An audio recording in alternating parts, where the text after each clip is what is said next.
My brother went on a trip and asked me to look after his 9-year-old daughter for 5 days. I made her breakfast, but she just sat there rigid, staring at the plate. I asked her why she was not eating.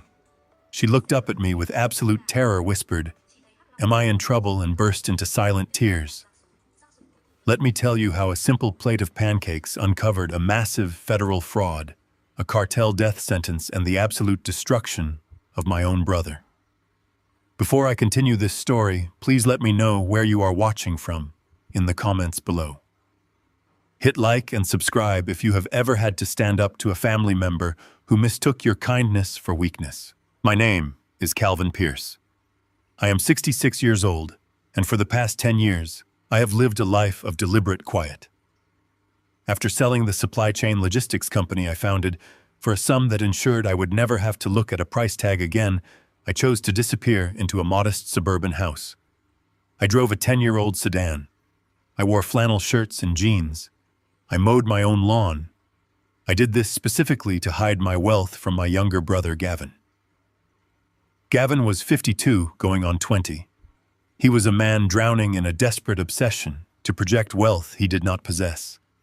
To him, I was just his boring, retired older brother scraping by on a fixed income. That illusion was the only thing keeping his endless greed away from my door. But the illusion shattered the morning I set a plate of buttermilk pancakes in front of my niece Maya. Gavin had dropped her off at my house at midnight the night before. He stood on my porch, smelling of expensive cologne and anxiety, claiming he had been called into a last-minute executive retreat. He handed me Maya a small pink backpack and peeled out of my driveway in his leased sports car before I could even ask for an itinerary. Now it was 8 in the morning. The smell of butter and maple syrup filled my small kitchen. I placed the warm plate in front of Maya, expected her to dig in with the typical appetite of a 9-year-old. Instead, she sat perfectly still. Her small hands were folded tightly in her lap. Her shoulders were hunched, as if she were trying to make herself invisible. 10 minutes passed. The syrup began to pool and turn cold around the edges of the pancakes. She had not moved a single muscle. "Maya," I asked, gently leaning against the counter, "why aren't you eating? Are you not hungry?" She flinched as if my voice had physical weight. Her wide, frightened eyes darted from the plate to my face and back again. Her bottom lip trembled. She leaned forward, gripping the edge of the wooden table so hard her knuckles turned white. "Am I in trouble, Uncle Calvin?" she whispered. The raw fear in her voice caught me completely off guard. "In trouble?" I asked, stepping closer. "Why would you be in trouble for eating breakfast?" The dam broke. Silent, heavy tears spilled down her cheeks, dropping onto her lap. "At home, I am not allowed to eat until Dad says I can." She sobbed, her voice barely audible. "If I eat without permission, he locks me in the laundry room until it gets dark." "I am sorry," I looked at the plate. "Please do not lock me in the dark." A cold, heavy stone dropped into the pit of my stomach. My own brother was starving and isolating his child. I knelt beside her chair, keeping my voice perfectly steady to hide the sudden violent rage igniting in my chest. "You are never going to be locked in a room in this house, Maya," I told her, wiping a tear from her cheek with my thumb. "You do not need permission to eat here. You are safe." She nodded weakly, but the tears kept coming. Her breathing hitched into small, panicked gasps. She wrapped her arms around herself, shivering despite the warmth of the kitchen. She told me her mother had left 3 months ago while she was at school and never came back. She told me her father yelled at the phone all night and packed his bags in a panic. I realized Maya was not just hungry. She was in a state of profound emotional shock. I needed to calm her down. I remembered seeing a stuffed bear sticking out of the zipper of her pink backpack the night before. I walked out to the hallway, where the bag sat on the floor, intending to bring her a small piece of comfort. I unzipped the main compartment. The bear was gone.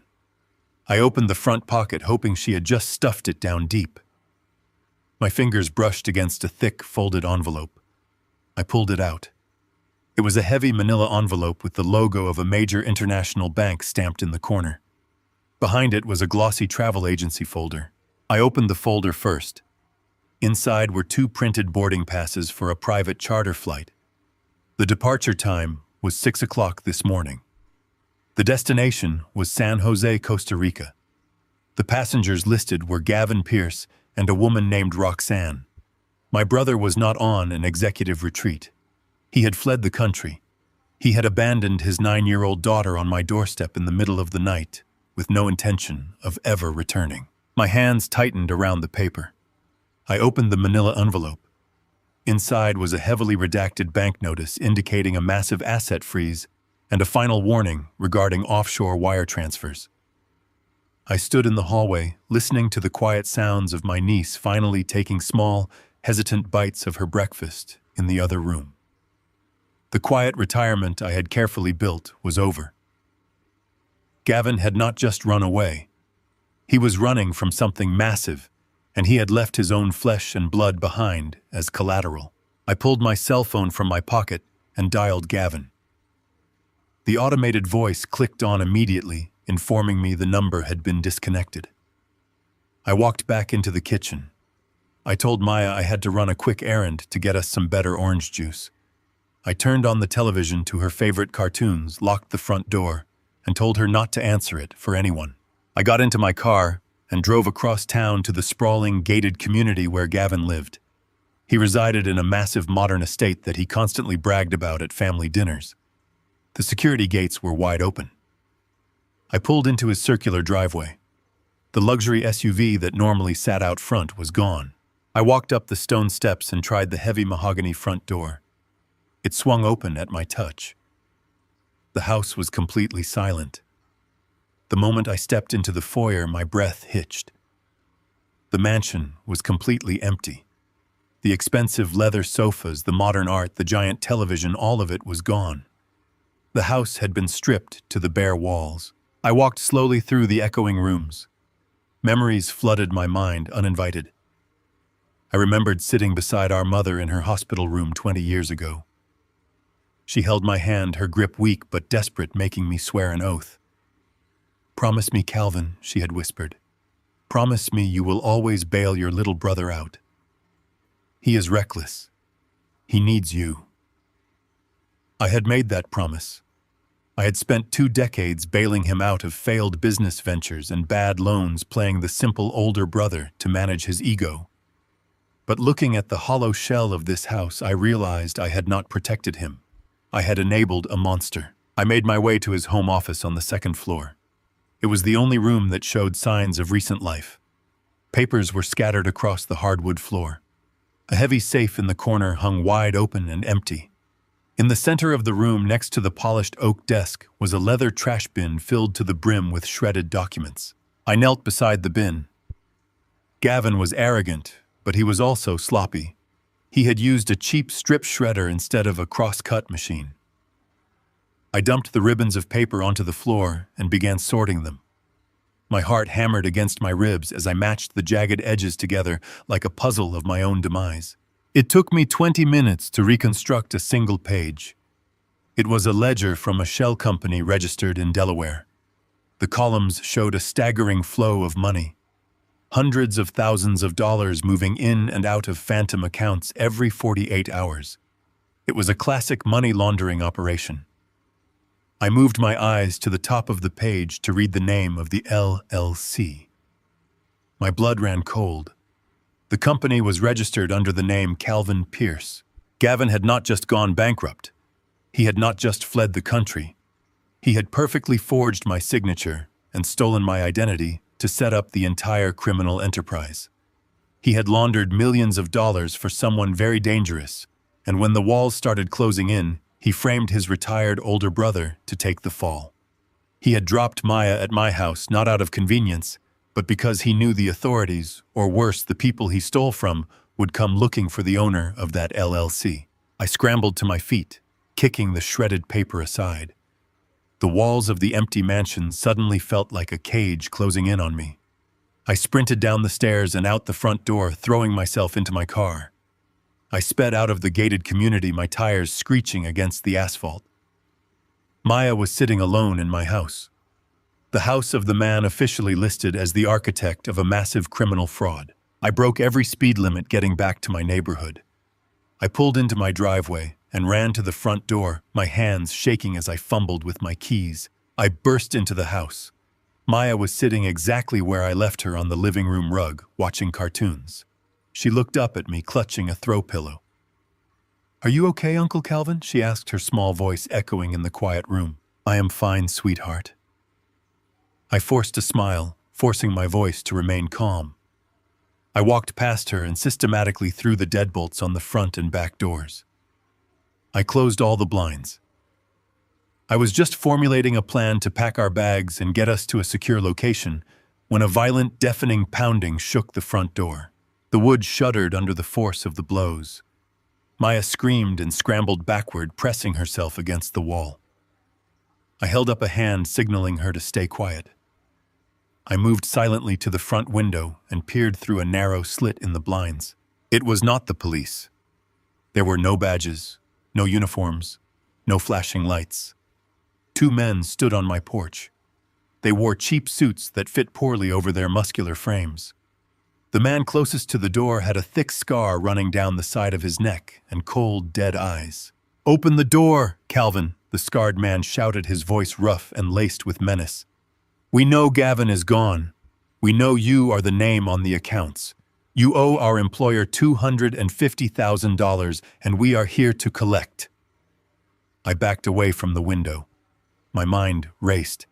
Gavin had borrowed cartel money to fuel his Phantom LLC, and he had left my address as the collection point. "I am not opening the door," I shouted back, my voice carrying through the thick wood. "You have the wrong man. I have nothing to do with my brother's business." The second man stepped up to the door. "We saw the little girl looking out the window 10 minutes ago, old man," he sneered. "You open this door right now, or we are going to break it down. We will take the money or we will take the kid. Either way, our boss gets paid today." The threat against Maya triggered something primal and absolute inside me. The facade of the frail retired brother I had worn for a decade evaporated in a fraction of a second. I was no longer a victim waiting to be slaughtered. I was the man who had ruthlessly built a logistics empire by destroying his competitors. I walked over to the stone fireplace. I reached down and picked up the heavy, solid iron fire poker. Its weight felt perfect in my hand. I walked to the front door. I unlocked the deadbolt and yanked the door open. The scarred man grinned, revealing stained teeth, and stepped forward, reaching out to grab my shirt. He never even saw it coming. I dropped my shoulder, pivoted on my back foot, and swung the iron poker with every ounce of strength I possessed. The heavy metal connected directly with the side of his left knee. The sickening crunch of shattering bone echoed across the porch. The man collapsed instantly, letting out a guttural, high-pitched scream of absolute agony. He writhed on the wooden planks, clutching his ruined leg. The second thug froze, his eyes widening in shock as he reached inside his jacket for a weapon. I stepped forward, raising the iron poker above my head, ready to bring it down on his skull. "Get off my property," I growled, my voice low and completely devoid of fear.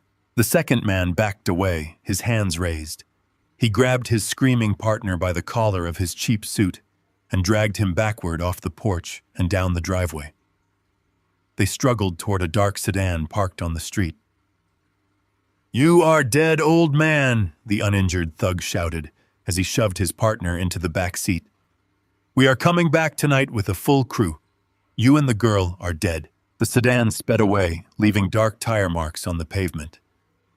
I stood on the porch, the heavy iron poker resting against my leg, breathing the cold morning air. The situation was perfectly clear. I had exactly 48 hours before the federal government realized the LLC had collapsed and indicted me for international wire fraud. And I had less than 12 hours before a cartel hit squad returned to my house to murder me and my niece. I stepped back inside and locked the shattered door. Gavin thought he had sacrificed a helpless old man to buy his freedom. He was about to find out he had sacrificed himself to a predator. I moved away from this front window, leaving the shattered remnants of my quiet retirement behind. My brother had set a ticking bomb under my life, and the timer was already counting down. I walked into the living room where Maya sat on the rug, clutching a throw pillow to her chest. Her eyes tracked my every movement, wide and entirely too silent for a 9-year-old child. She had heard the men shouting on the porch. She had heard the sickening crack of the iron poker against bone. She was waiting for the anger to turn on her, because in her father's house, chaos always ended with a punishment. I knelt in front of her, keeping my posture relaxed, hiding the adrenaline still flooding my veins. "We are going to play a game, Maya," I said, keeping my voice soft and perfectly level. "We are going to go on a secret vacation, just the two of us. But we have to pack very quickly. Do you think you can help me gather your things?" She nodded slowly, releasing her death grip on the pillow. I guided her to the guest bedroom and handed her the pink backpack Gavin had unceremoniously dumped on my porch the night before. I told her to pack her favorite clothes and anything that made her feel safe. The moment she was occupied, I stepped into my master bedroom and locked the door behind me. The time for playing the frail fixed-income retiree was over. I walked into my walk-in closet, bypassed the racks of faded flannel shirts and discount jeans, and dropped to my knees in the far corner. I pressed my thumb against a specific knot in the oak floorboard. A soft mechanical click echoed from beneath the wood. I lifted the board, revealing a biometric steel safe flush with the subfloor. I pressed my palm against the glass scanner. The heavy lid hissed open. Inside lay the true remnants of my past life, the life I had buried to keep Gavin's endless greed at bay. I bypassed the stacks of emergency cash and reached for a heavy fireproof envelope. Inside were $200,000 in untraceable bearer bonds, a platinum corporate credit card issued to a shell holding company that bore no connection to the name Calvin Pierce, and a heavy black burner smartphone. I shoved the items into a leather duffel bag, along with a few changes of clothes and a pristine tailored suit I had not worn since the day I sold my logistics empire. I slung the duffel bag over my shoulder and returned to the guest room. Maya was standing by the bed, her backpack zipped tight, her small hands shaking. She looked up at me, her voice barely a whisper. "Are the bad men coming back?" I crouched down, meeting her terrified gaze. "I promised your grandmother I would always take care of this family," I said, my voice hardening with an absolute certainty that made her blink. "I let your father take advantage of that promise, and that was my mistake. But those men out there are amateurs. I am not. No one is ever going to hurt you again. Do you understand me?" She gave a tiny, hesitant nod. I took her hand, and we walked out the back door into the attached garage. I bypassed my 10-year-old sedan and walked to the tarp-covered shape in the far corner. I pulled the heavy canvas back, revealing a matte black reinforced SUV I kept fully fueled and strictly off the public record. I strapped Maya into the back seat, opened the garage door, and reversed into the alleyway, leaving my modest, compromised life behind in the rearview mirror. We needed a fortress, a place where cartel enforcers in cheap suits could not simply kick down the front door. I drove straight into the heart of the city financial district, navigating the dense traffic with practiced precision. I pulled into the underground VIP parking garage of the Grand Continental, a towering fortress of glass and steel, known for hosting foreign diplomats and paranoid billionaires. I guided Maya through the private elevator banks directly to the concierge desk. The manager on duty looked at my faded flannel shirt with a practiced expression of polite dismissal until I placed the platinum corporate card on the polished marble counter. "I need your secure penthouse suite," I told him, using the alias connected to the holding company. "I require a private security detail stationed at the end of the hall, completely restricted elevator access, and no digital record of my actual name in your guest ledger." The manager glanced at the heavy black card, swallowed hard, and immediately transformed into a picture of absolute obedience. Within 10 minutes, we were standing in a sprawling 3,000-square-foot suite on the 50th floor. Floor-to-ceiling bulletproof windows offered a commanding view of the city skyline. The doors were reinforced solid oak, the locks were cryptographic, and a private guard was already taking his post by the elevator bank. Maya walked to the center of the massive living room, looking around in complete awe. The terror in her eyes was slowly being replaced by sheer wonder. She touched the velvet sofa, looking back at me as if she expected to be scolded for leaving a fingerprint. "You can sit anywhere you like, Maya," I told her, dropping my duffel bag on the glass coffee table. "You can watch any channel on that television, and if you are hungry, you can order absolutely anything you want from the kitchen downstairs. You do not need to ask my permission to be comfortable." She climbed onto the sofa, pulling her knees to her chest, and gave me a small, genuine smile. For the first time since Gavin had dumped her on my porch, she looked like a child instead of a hostage. I walked into the master bedroom, closing the door softly behind me to give her some privacy.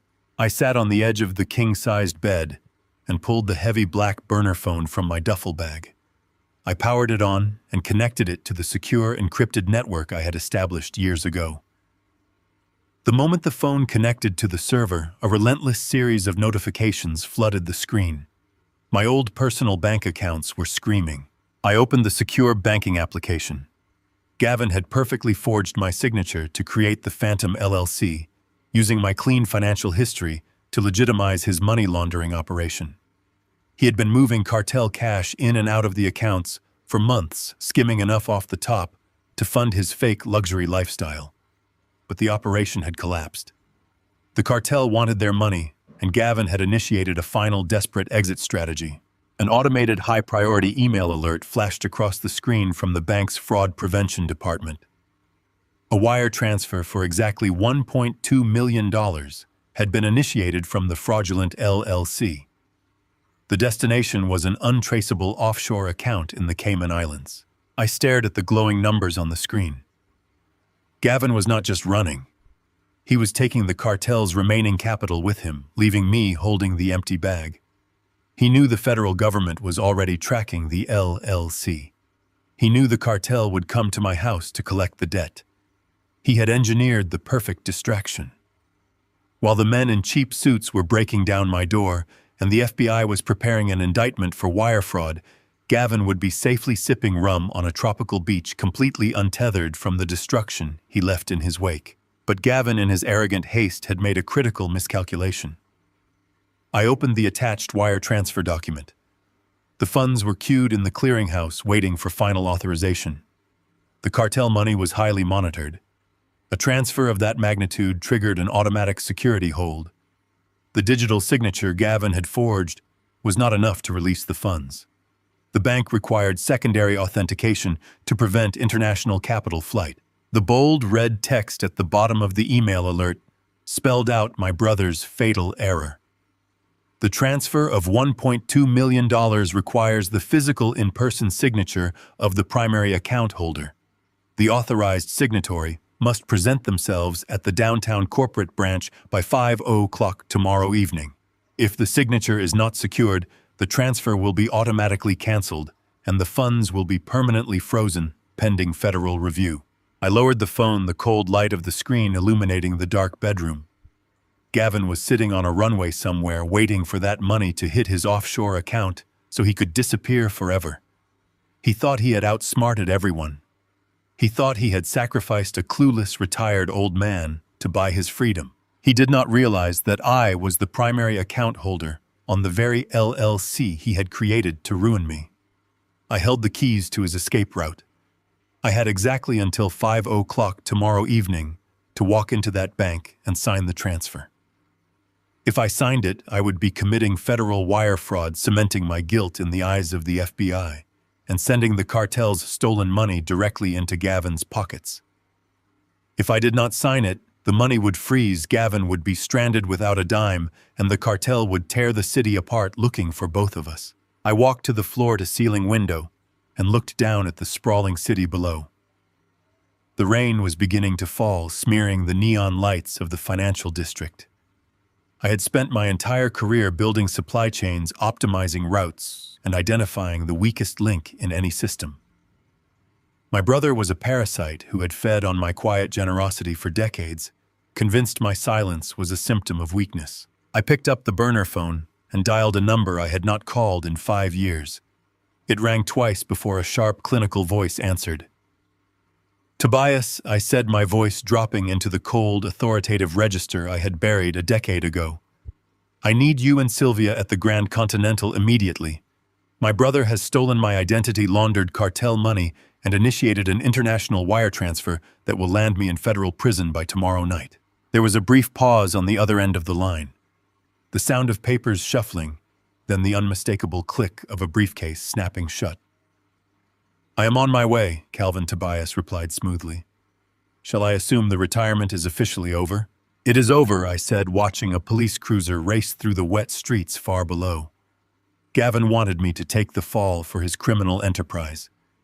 I am going to make sure he takes the fall for mine. Bring the forensic audit files. We have a bank to rob by 5:00 tomorrow. The heavy oak door of the penthouse swung open without a knock. Tobias Reed strode into the room, dropping a battered leather briefcase onto the glass dining table. He did not offer a handshake or a polite greeting. He simply snapped the brass locks open and began pulling out stacks of legal filings. Sylvia Croft walked in right behind him, her eyes already locked onto the screen of the silver laptop she balanced on her forearm. I watched them from the other side of the room. I had paid these two retainers for 10 years, specifically for a day I prayed would never come. Tobias was the most ruthless corporate defense attorney on the Eastern Seaboard. Sylvia was a forensic accountant who could find a missing dollar in a maze of international shell companies. They were the best, and their faces told me exactly how bad the situation had become. We have a massive problem, Calvin Tobias said, spreading a series of printed emails across the glass table. I ran a backdoor check through a contact at the federal courthouse the second you called me.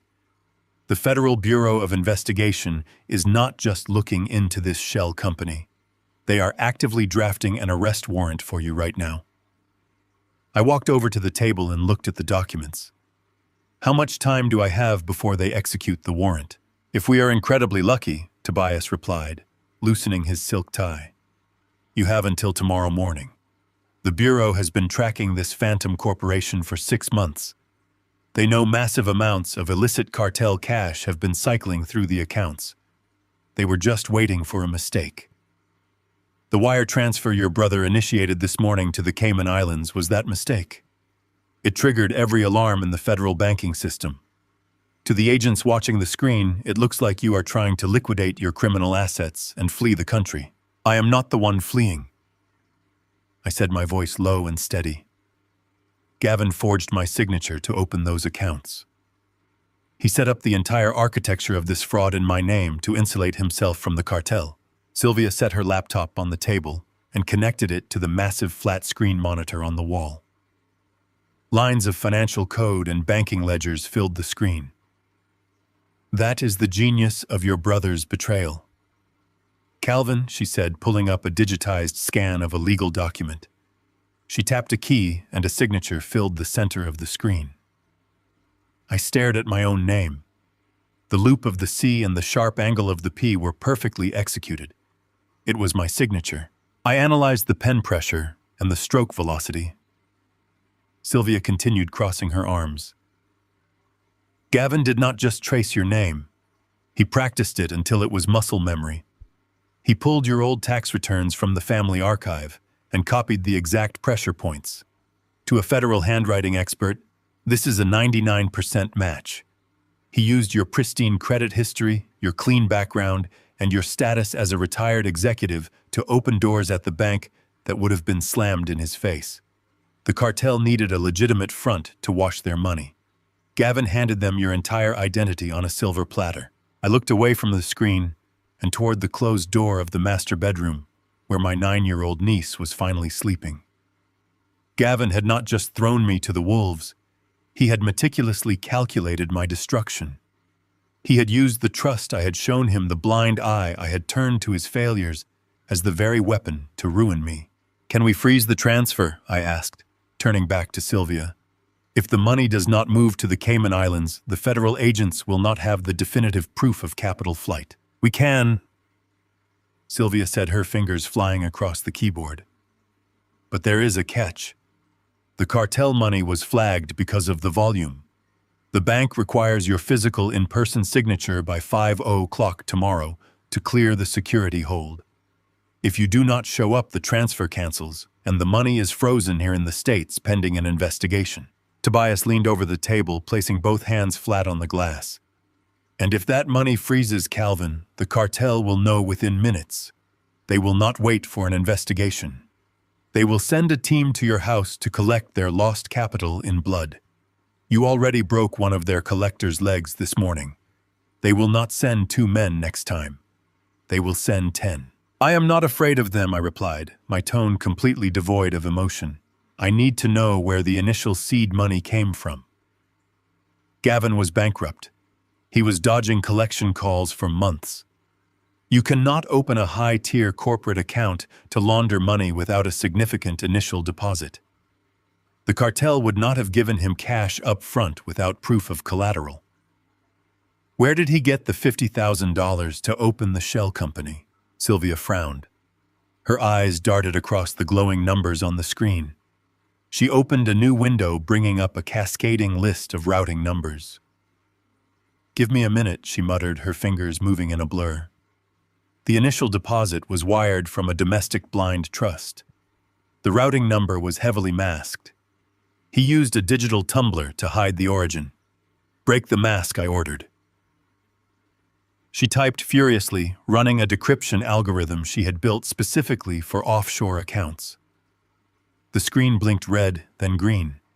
The masked routing number unspooled into a clear 10-digit code. A name appeared next to the account number. Sylvia stopped typing. She slowly looked up from the screen, her face draining of color. Calvin, she whispered, you are not going to like this. Read it, I demanded. She swallowed hard, turning the laptop slightly so I could see the screen. The $50,000 did not come from a loan. It came from an educational trust fund registered at a local credit union. The beneficiary listed on the account is Maya Pierce. The air in the penthouse seemed to evaporate. The trust fund. I had set that account up the day Maya was born. I had seeded it with $50,000 to guarantee that no matter how many times Gavin failed, no matter how many businesses he bankrupted, his daughter would have her college tuition paid in full. It was an ironclad account that required Gavin as her legal guardian to authorize any withdrawal purely for educational expenses. He forged the withdrawal authorization, Tobias said, disgusted, staring at the screen. He drained his own daughter's college fund to buy his way into a cartel money laundering scheme. He literally stole her future to pay for his fake luxury lifestyle. I looked back at the bedroom door. Behind that heavy oak panel, a 9-year-old girl was sleeping, surrounded by the few possessions she had managed to stuff into a pink backpack. Her father had starved her. He had locked her in dark rooms. He had abandoned her in the middle of the night to flee to Costa Rica with a mistress. And now I knew he had also stolen the only safety net she had in this world. The simmering anger I had felt all morning crystallized into something entirely different. It was no longer anger. It was a cold, absolute clarity. The retired, quiet man who wanted nothing but a peaceful life was dead. My brother had resurrected the man who had ruthlessly conquered supply chains and crushed corporate rivals without a second thought. Gavin had mistaken my silence for weakness. He had thought I was a fragile old man waiting to be victimized. He was going to learn exactly what happens when you steal from a child under my protection. Sylvia, I said, my voice slicing through the silence in the room. I want you to trace the exact route that $1.2 million is taking to the Cayman Islands. I want you to isolate the digital pathway and prepare an intercept.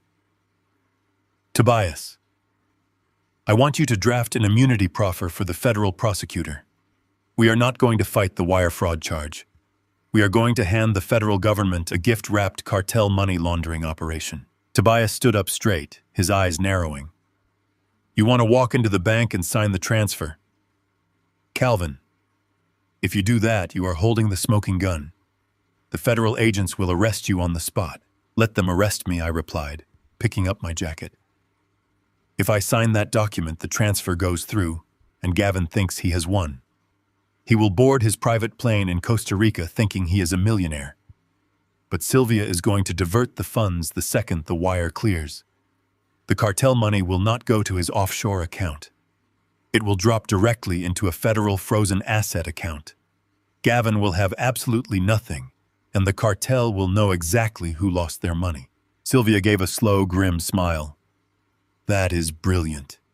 He will be stranded with a target on his back. Before Tobias could respond, his cell phone vibrated violently against the glass table. The harsh buzzing sound shattered the momentary triumph in the room. Tobias picked up the phone, reading the incoming text message. His jaw tightened. He looked at me, his expression shifting from professional concern to genuine alarm. "Calvin, we have a massive problem," he said, his voice tight. "That was a secure intercept from my contact at the local police precinct. The situation just escalated." "What happened?" I demanded, stepping closer. "Gavin stopped paying the rent on his luxury estate 3 months ago." Tobias explained quickly, scrolling through the text thread. His landlord went to the house this morning to serve an eviction notice. He found the place stripped bare and the front door wide open. But that is not the worst part. The landlord knew Gavin had a 9-year-old daughter. When he found the empty house, he assumed Gavin had abandoned her inside. He called the police. My stomach twisted. "They know she is missing." "They know more than that," Tobias said, looking up from the phone. "The police ran Gavin's name. They saw the federal flags on his accounts. They immediately contacted Child Protective Services. CPS is mobilizing an emergency response team right now. They are treating this as an abandoned minor in a high-risk criminal environment." I looked toward the bedroom. Maya was safe here, but legally I had no authority to keep her. "They are pinging Gavin's last known contacts." Tobias continued, his words hitting me like rapid-fire punches. "You are listed as his emergency contact. The police are going to your house. When they find the shattered door and the blood on your porch, they are going to issue an Amber Alert. If the federal agents arrest you at the bank tomorrow." Maya does not just go to a nice foster family. She gets thrown into the emergency state system tonight as the child of an international fugitive. They will take her away from you, Calvin. The walls of the penthouse felt like they were closing in. I had the money. I had the legal strategy to destroy Gavin and clear my name. But none of it mattered if I lost Maya to the cold bureaucracy of the state system.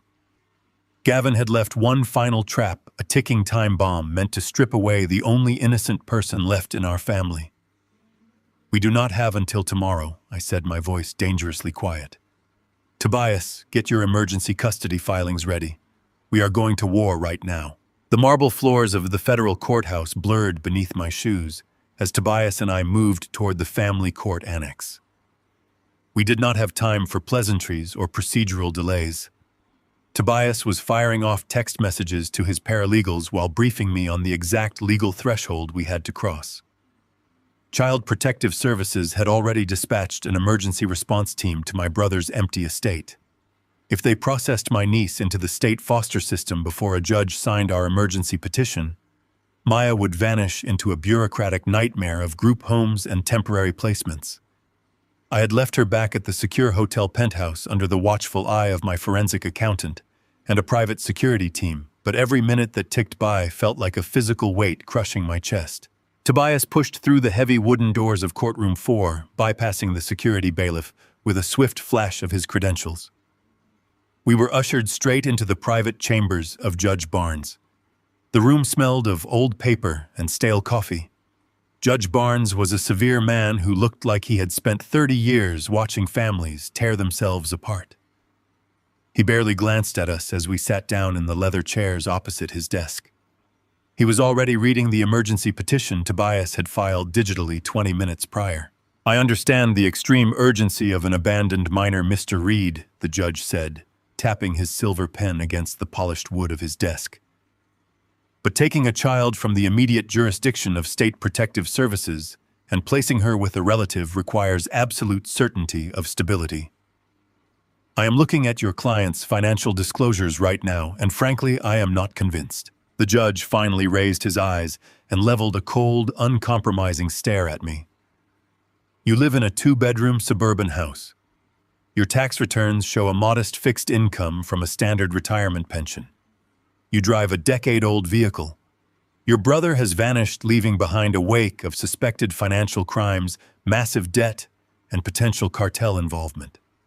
You are asking me to place a deeply traumatized 9-year-old girl into a prime target zone with a guardian who barely clears $40,000 a year on paper. In my view, the state system is significantly safer than handing her over to you. Tobias leaned forward, ready to launch into a practiced legal defense, but I raised my hand. I stopped him. I looked directly at the judge. The man sitting across from me was simply doing his job. He was protecting a child from what looked like a disastrous situation. My lifelong commitment to playing the quiet, poor older brother had successfully kept Gavin from bleeding me dry over the last decade. But right now, that same illusion was about to cost me my niece. I could not afford to hide behind the facade of a frail pensioner anymore. Your Honor, I said, keeping my voice perfectly level and devoid of any panic. The financial profile you are currently holding is a carefully constructed fabrication.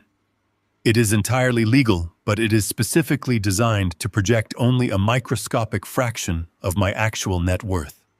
I made a promise to my late mother that I would protect my younger brother. When I realized his greed was a bottomless pit, I chose to live invisibly to keep him from consuming my life. I am not a retired middle manager living on a fixed pension. I turned to Tobias. Give him the black folder, I said. Tobias did not hesitate. He opened his battered leather briefcase and extracted a thick, sealed folio, sliding it across the desk. The judge broke the seal and opened it, his expression shifting from skeptical annoyance to profound confusion as his eyes darted across the pages. 10 years ago, I founded and subsequently sold a global supply chain logistics firm. I explained, watching the judge's posture stiffen as he read the certified bank statements and corporate asset declarations. The proceeds of that sale were placed into a series of blind trusts and offshore holding companies to maintain my absolute privacy. The $50,000 my brother stole to fund his current escape was taken from a trust account I fully funded for my niece's college tuition on the very day she was born. I have liquid assets exceeding $80 million. I leaned closer to the desk, making sure my words carried the absolute weight of my authority.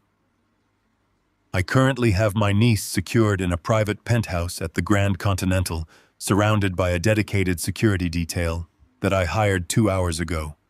She will not be returning to my suburban house. She will never be exposed to the people pursuing my brother. I have the resources to build a fortress around that little girl, and I am asking you to let me do exactly that. Judge Barnes flipped through the remaining pages, staring at the certified seals from international banking institutions. The silence in the room was absolute. He looked at Tobias, then back at me. The skepticism in his eyes was completely gone, replaced by the sharp realization that he was dealing with a man of infinite means who had deliberately operated in the shadows. You understand, Mr. Pierce? The judge said, his voice dropping an octave, that this level of financial obfuscation, combined with your brother's current fugitive status, is going to draw massive federal scrutiny. The Federal Bureau of Investigation is already looking into your brother's operations. If I grant you emergency custody today, and you are indicted for any involvement in his money laundering schemes tomorrow, I will have no choice but to reverse this order and place the child in state care immediately. I am not involved in his crimes, I replied without breaking eye contact. And I am currently working with my legal counsel to hand the federal government everything they need to dismantle my brother's operation. I am asking you to give me the legal authority to protect an innocent child while I clean up the massive mess her father left behind. The judge stared at me for a long, heavy moment, measuring the truth in my words. He picked up his pen and signed the bottom of the emergency petition. The sharp scratch of the ink on the paper was the loudest sound in the room. He stamped the document with the official court seal and pushed it back toward Tobias. You have temporary emergency guardianship, Mr. Pierce, the judge said, leaning back in his chair. But heed my warning. The federal government does not care about your family drama, and they do not care about your hidden wealth. If the cartel is involved and the Bureau is circling your family, you are walking into a meat grinder. Do not let that little girl become collateral damage in your war with your brother. I thanked the judge, stood up, and walked out of the chambers with Tobias right beside me, clutching the signed order. We had won the first battle, but the timeline was accelerating uncontrollably. We pushed through the heavy wooden doors of the courtroom and stepped back into the echoing marble hallway of the courthouse. My niece was officially safe from the state foster system. Now I had to ensure she was safe from the cartel enforcers and the federal agents who were closing in on us. "We need to move on the bank transfer immediately," Tobias said, keeping his voice low, as we walked rapidly toward the security exit. "We have less than 24 hours before the wire transfer bounces, and the cartel realizes Gavin does not actually have their money. We need Sylvia to set the digital trap right now."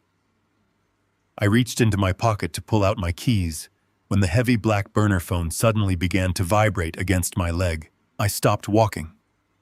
Tobias stopped beside me, his eyes dropping to the phone in my hand. Only 3 people in the entire world had the encrypted number to that specific device. Tobias and Sylvia were both accounted for. I stared at the glowing screen. The incoming call was routed through a complex network, displaying a random string of numbers. It was a digital ghost line designed to mask the origin location perfectly. I pressed the answer button and raised the phone to my ear, saying absolutely nothing. "Calvin." "You old fool," a voice hissed through the static. It was Gavin. His voice was tight with a mixture of arrogant condescension and barely concealed panic. "Listen to me very carefully, Calvin," my brother continued, completely unaware that he was speaking to a man who had just systematically begun dismantling his entire escape plan. "I need you to do exactly as I say, or we are both going to end up dead." The burner phone vibrated on the glass coffee table, shattering the heavy silence of the penthouse. The encrypted screen glowed with an untraceable number. I stared at the device, feeling the cold, absolute clarity of the moment wash over me. Tobias and Sylvia froze, their eyes locked on the small black piece of plastic. I held up a hand, signaling them to remain perfectly still. I closed my eyes and took a slow, deliberate breath. I had to bury the man who had just secured emergency custody of his niece. I had to bury the man who commanded millions. I had to resurrect the ghost. I slouched my shoulders, letting a heavy, tired breath escape my lungs. I allowed my hand to tremble slightly as I picked up the phone. I pressed the answer button and brought the receiver to my ear. I cleared my throat, letting a raspy, hesitant sound slip out. "Hello," I asked, my voice thin and fragile. "Calvin, you old fool," the voice hissed through the digital static. It was Gavin. He sounded out of breath. The arrogant condescension in his tone was laced with a frantic, underlying panic. "Listen to me very carefully, Calvin," my brother continued. "I need you to do exactly as I say, or we are both going to end up in a massive amount of trouble." I kept my voice quivering. "Gavin, sir," I asked, sounding thoroughly bewildered. "Where are you? You dropped Maya off in the middle of the night and never came back." "There were strange men at my house today, Gavin. They were banging on the door. I am so scared. What is going on?" "Shut up and listen to me," Gavin snapped, his patience immediately evaporating. "You always panic over nothing. Those were just some aggressive debt collectors looking for a guy who used to live in your neighborhood. It has absolutely nothing to do with us. I am in the middle of closing the biggest deal of my entire life. I am talking about generational wealth, Calvin. But there is a minor administrative holdup, and I need you to fix it." I looked across the table at Sylvia. She was already typing furiously, tracing the origin of the voice over internet protocol ping. Tobias watched me with predatory stillness. "What kind of holdup?" I asked, letting a slight whine creep into my words. "I do not understand business, Gavin. You know I do not understand these things." "Why are you calling me?" "Because you are my silent partner in this venture, you idiot." Gavin groaned, his voice dripping with absolute disdain. I put your name on the foundational documents to give you a piece of the pie. It is a joint real estate holding. But the Federal Tax Commission flagged the final transfer because you never signed the release form. I need you to go down to the corporate branch of the central bank downtown tomorrow. You need to be there before 5:00. You just walk up to the teller, hand them your identification, and sign the routine tax release document they have waiting on file. He was lying with the same desperate cadence he used when we were teenagers. I remembered the night he totaled our father's truck and tried to convince me a deer had shattered the windshield.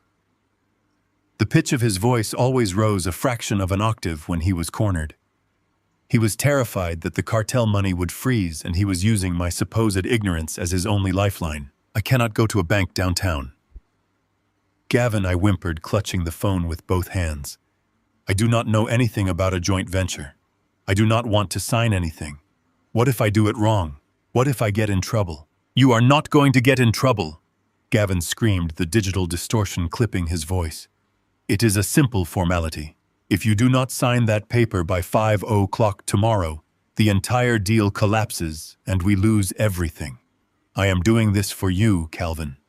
If you just go down there and sign the paper, I will make sure the bank gives you a $500 payout directly from the escrow account. $500, Calvin. You can fix that piece of junk car of yours. You can buy yourself something nice. Just go to the bank. $500. He had stolen my identity, laundered millions for an international cartel, drained his own daughter's college fund, and framed me for federal wire fraud. And his grand manipulation, his masterful bribe to convince me to walk into a federal trap, was $500. The sheer insulting audacity of it almost made me drop the character. I had to bite the inside of my cheek to keep my voice from hardening into a weapon. $500. I repeated, letting a pathetic tone of greedy wonder fill my words. That is a lot of money, Gavin. Are you sure I will not get into trouble? I am positive, Gavin sighed, his voice relaxing slightly as he believed the pathetic bribe had worked. Just go to the bank, sign the release, and the teller will hand you the cash. It is that simple. Now promise me you will be there. I promise I will try, Gavin, I said, stammering slightly. But there is a big problem. I cannot make the drive downtown. My car will not start. The engine has been making a terrible noise and it completely died this morning. I do not have the money for a taxi, and I am too afraid to walk to the bus stop with those strange men looking around the neighborhood. You have to come pick me up, Gavin. Please come get me and drive me to the bank. The silence on the other end of the line was heavy. I could hear Gavin breathing. I could hear the distant sound of wind and the faint mechanical whine of a jet turbine idling in the background. Sylvia pointed eagerly at her computer screen, tapping a location beacon that was slowly narrowing down a coordinate grid. I cannot pick you up, Pelvin, Gavin said, his voice dropping into a dangerous, threatening register. I am out of town. I am securing the international side of this deal. Then I cannot go, I replied, simply letting a stubborn, childish edge creep into my fake persona. I am not taking the bus. It takes 2 hours and I have to transfer 3 times. It is too confusing. If you want me to sign this paper, you have to come get me. You always do this to me, Gavin. You always ask for favors, but you never help me when I need it. I am staying home with Maya. Do not bring my daughter into this.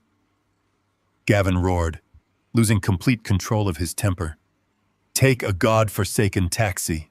Take a bus. Walk for all I care. I am not driving back to your pathetic house. I am standing on the tarmac at the Hawthorne private airstrip. The pilot refuses to start the engines until the clearance codes register on his terminal. I cannot leave this airstrip, Calvin. I am trapped here until you sign that paper. If you do not get to that bank by 5:00, I am going to lose millions, and the people I am working with are going to come to your house and tear you apart. Take the bus and sign the paper. He terminated the connection. The digital click echoed in the quiet penthouse. I slowly lowered the burner phone. I straightened my posture, rolling my shoulders back, as the fragile, confused old man persona evaporated into the conditioned air of the room. The absolute silence of the penthouse stretched out for a long moment. Sylvia looked up from her glowing laptop screen, her eyes wide with disbelief. "Did he really just try to buy you off with $500?" she asked, her voice filled with professional disgust. "He did," I replied, placing the phone back onto the glass coffee table. "My brother believes everyone in the world is exactly as cheap and desperate as he is. It is his fundamental flaw." Tobias leaned forward, resting his elbows on the table. A predatory smile spread across his face. "Hawthorne, private airstrip," he said, savoring the words. "It is a small, unregulated airfield 30 miles north of the city limits. It caters exclusively to high-net-worth individuals who want to avoid commercial radar and customs inspections. It is the perfect place to hide a charter flight waiting for an offshore wire transfer to clear." "He handed us his exact location," I said, looking out the bulletproof windows at the darkening city skyline. "He is cornered on that tarmac. He cannot fly without the money, and he cannot leave the airstrip because he is terrified the cartel will find him on the open road. He is completely dependent on me walking into that bank tomorrow." Sylvia pulled up a satellite map of the Hawthorne airstrip on her monitor. "There is only one access road in and out," she noted, tracing a digital line across the screen. "If he is sitting on the tarmac waiting for the wire transfer, he is a sitting duck. We just need to give the federal agents his coordinates." "We cannot just give them his coordinates," I replied, turning back to the table. "If we anonymously tip the Federal Bureau of Investigation, they will raid the airstrip and arrest Gavin. But that does not clear my name. The Shell Corporation is still registered in my name. The forged signatures are still on the documents. The cartel money is still tied to my identity. If Gavin is arrested before the fraud is fully exposed, he will simply claim I was the mastermind and that he was fleeing in terror. The federal prosecutors will look at the paper trail and indict me anyway. Maya would still end up in the foster system." Tobias nodded slowly, his expression darkening. "Calvin is right. We cannot simply hand Gavin over. We have to spring the trap in a way that legally exonerates Calvin from the entire enterprise. We need the federal agents to witness the fraud in action. We need them to see Gavin accepting the stolen money while Calvin is completely cleared of the transaction." I looked at the digital clock on the wall. We had less than 20 hours to engineer a masterpiece of legal and financial manipulation. We had to construct a scenario where I walked into a federal bank under the surveillance of federal agents and signed a document that technically committed international wire fraud. But the document had to be altered. The money could not go to the Cayman Islands. "Sylvia," I said, meeting the forensic accountant's sharp gaze. "You said you could intercept the wire transfer. You said you could divert the funds the second I signed the authorization." "I can," she confirmed, her fingers resting lightly on the keyboard. "But where do you want the money to go? If it goes anywhere near an account associated with you, the Bureau will lock you away for decades." "It is not going to an account associated with me," I said, a cold, hard plan forming perfectly in my mind. "It is going to go directly into the hands of the people hunting me. We are going to route the money to a federal frozen asset seizure account. We are going to trap Gavin on that tarmac and deliver the cartel's money straight to the government. We just need to play the fool for one more day."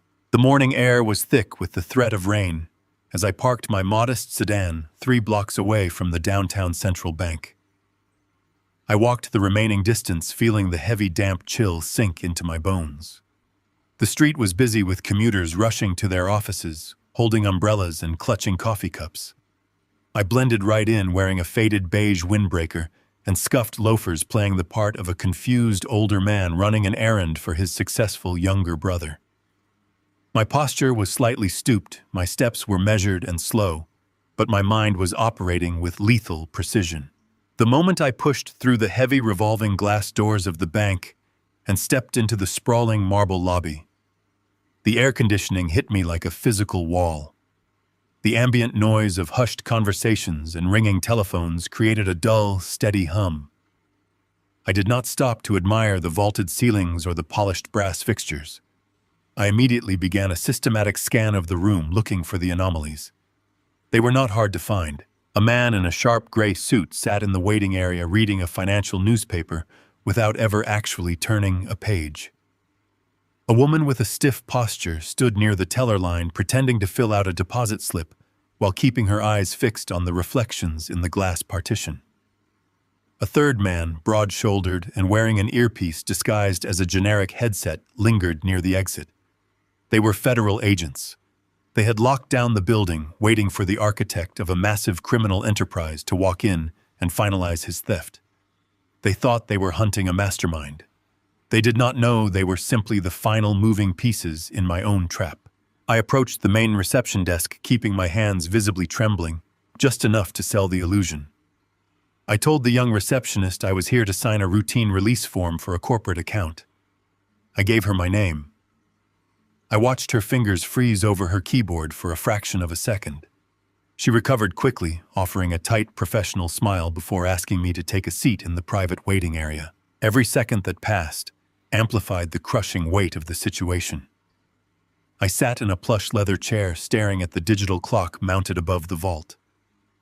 It was 9 in the morning. Gavin was currently sitting in a private jet 30 miles away, sweating through his expensive clothes, waiting for the notification that would allow him to flee the country. The cartel was actively hunting for the man holding their money. The agents hovering just feet away from me were ready to strike. A senior bank officer approached, holding a thick, leather-bound portfolio. He guided me to a glass-enclosed desk near the back of the lobby. He opened the portfolio and slid a single piece of paper across the polished wood. It was the wire transfer authorization. The document was an execution order. $1.2 million of cartel cash was queued to leave the domestic banking system and vanish into an impenetrable offshore account in the Cayman Islands. The conflict burning in my chest was absolute. If I signed that paper and the money left the country, I would instantly become guilty of international wire fraud. The federal agents watching me through the glass would have irrefutable proof of my crime. The money would be gone and Maya would be left completely unprotected. But if I refused to sign, the transfer would bounce. Gavin would know the trap was sprung. He would abandon the airstrip and vanish into the wind, leaving me to face the wrath of a cartel death squad. I needed Gavin to believe the money was moving. I needed the federal government to intercept the funds. And I needed the timing to be absolutely perfect.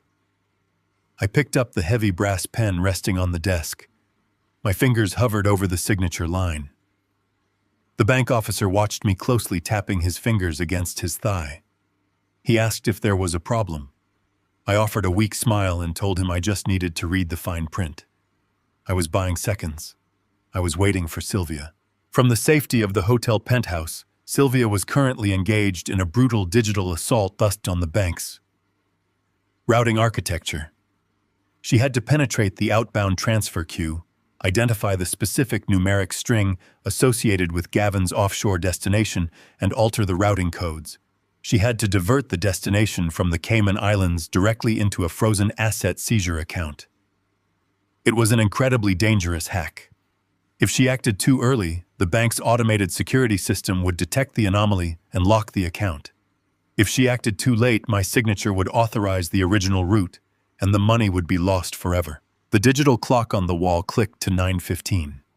The man with the newspaper in the lobby folded his paper and stood up, shifting his weight toward the glass office. The woman near the tellers abandoned her deposit slip and moved closer to the exit. The federal agents were growing impatient. They were closing the net. The bank officer cleared his throat, his polite facade wearing thin. He reminded me that the transfer required immediate authorization to meet the morning clearing deadline. I nodded slowly, adjusting my glasses, pretending to struggle with the legal jargon on the page. The brass pen felt as heavy as a lead pipe in my hand. I could feel the silence stretching until it felt like the glass walls of the office were going to shatter. I closed my eyes for a fraction of a second.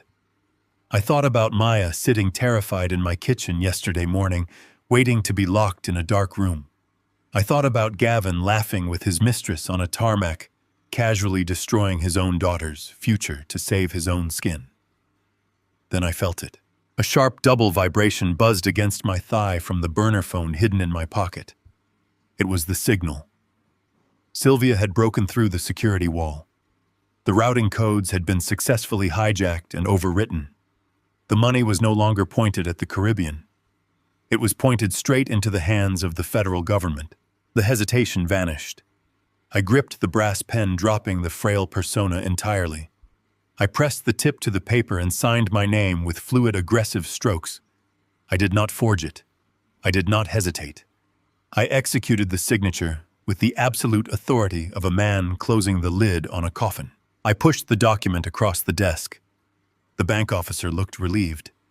He picked up the paper, checked the signature against his digital file, and typed a quick authorization code into his terminal. He pressed the enter key. The wire was officially initiated. Somewhere 30 miles north on a rain-slicked runway, a digital notification illuminated Gavin's phone. The money was moving.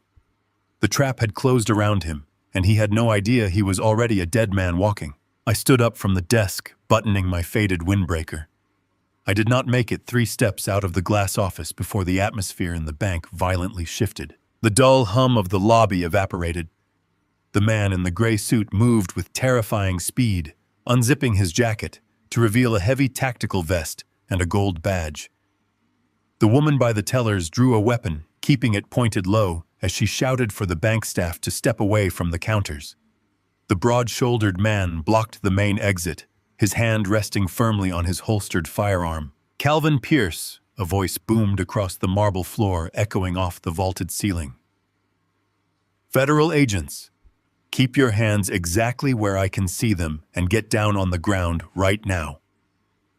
Customers screamed and dropped to the floor. The bank tellers raised their hands, stepping back from the bulletproof glass. The agents converged on me, forming a tight, aggressive circle. Their weapons were drawn, their eyes locked on my chest, waiting for any sudden movement. I did not run. I did not shout.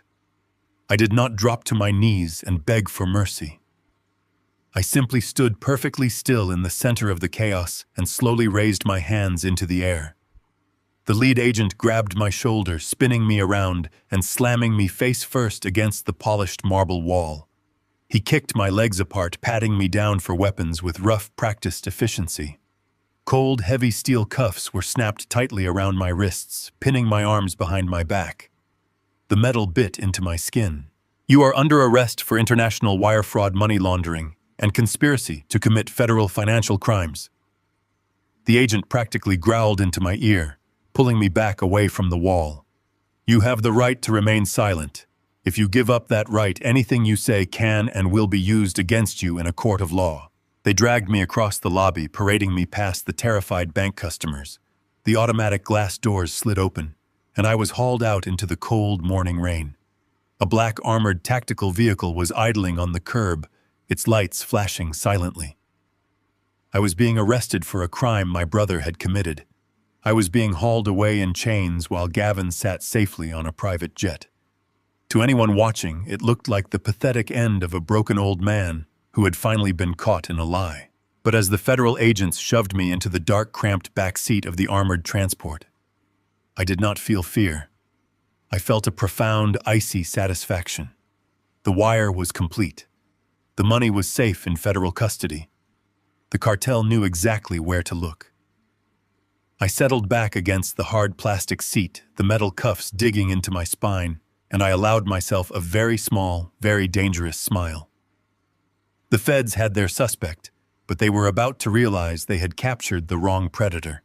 And Gavin was about to realize he was never going to leave that airstrip.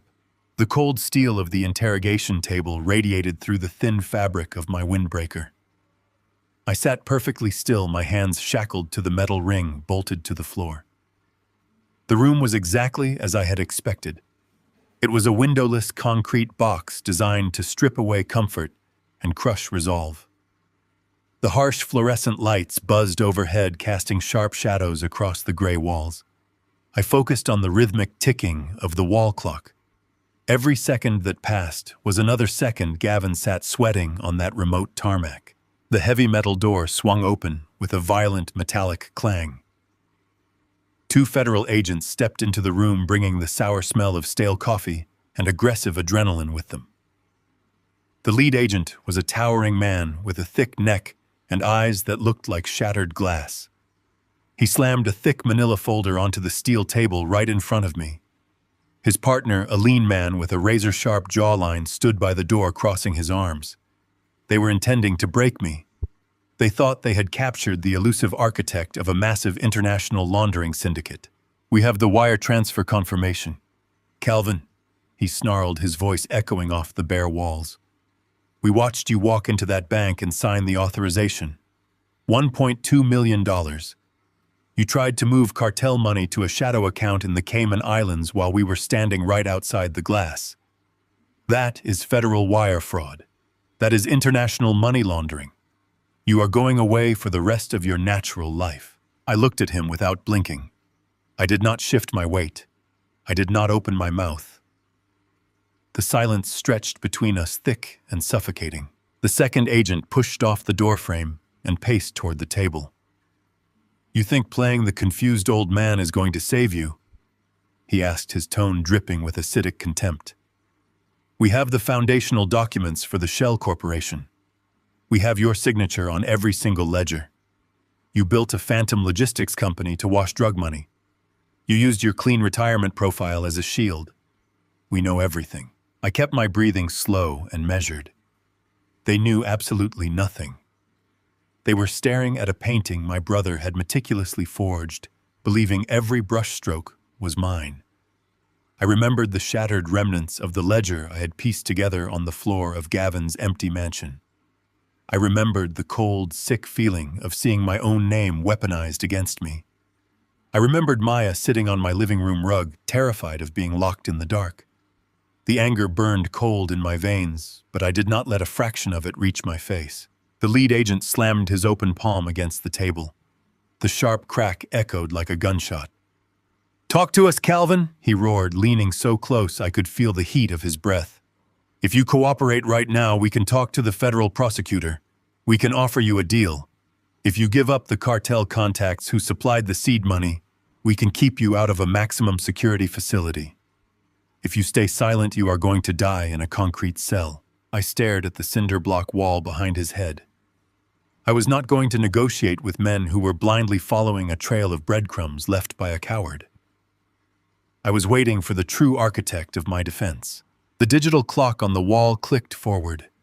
10 minutes passed in a grueling standoff of threats and silence. The agents cycled through every psychological tactic in their arsenal. They offered leniency. They threatened absolute destruction. They laid out the timeline of my impending ruin. I gave them absolutely nothing. The heavy metal door suddenly swung open again. The sound of polished leather shoes striking the concrete floor echoed through the small room. Tobias Reed walked in. He did not ask for permission to enter. He did not wait for the agents to acknowledge him. He moved with the ruthless, absolute authority of a man who owned the very ground he walked on. He wore a pristine, tailored suit that cost more than the agents' monthly salaries combined. He carried a massive leather-bound file under his left arm. "Who the hell are you?" the lead agent demanded, stepping away from the table, his hand dropping instinctively toward his belt. "This is a restricted federal interrogation. You need to step outside immediately." Tobias ignored him completely. He walked directly to the steel table and dropped the massive file onto the cold surface. The heavy thud silenced the room. He turned his predatory gaze toward the two agents. "My name is Tobias Reed," he said, his voice cutting through the stale air like a scalpel. "I am senior legal counsel for Calvin Pierce, and you are currently holding my client under false pretenses based on a fundamentally flawed investigation. Unlock his wrists immediately." The second agent let out a harsh, mocking laugh.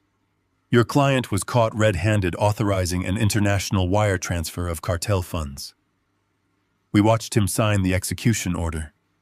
He is not going anywhere except a holding cell." Tobias did not even blink.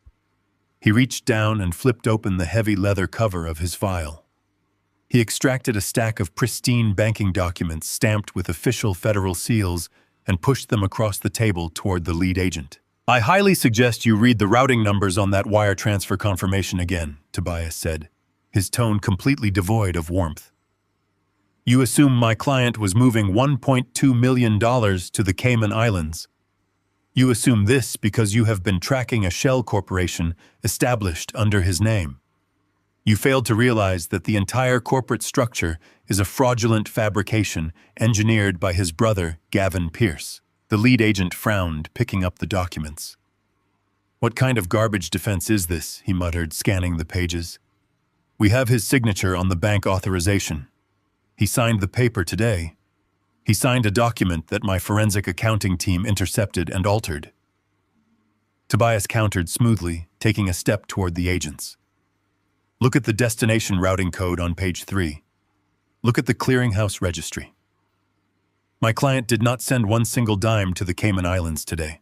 The lead agent flipped to the third page. His eyes scanned the numeric strings. His brow furrowed in deep confusion. The aggressive posture slowly drained from his shoulders as he read the destination header. He looked up at his partner, completely stunned. "This routing number," he started, his voice suddenly losing all its volume.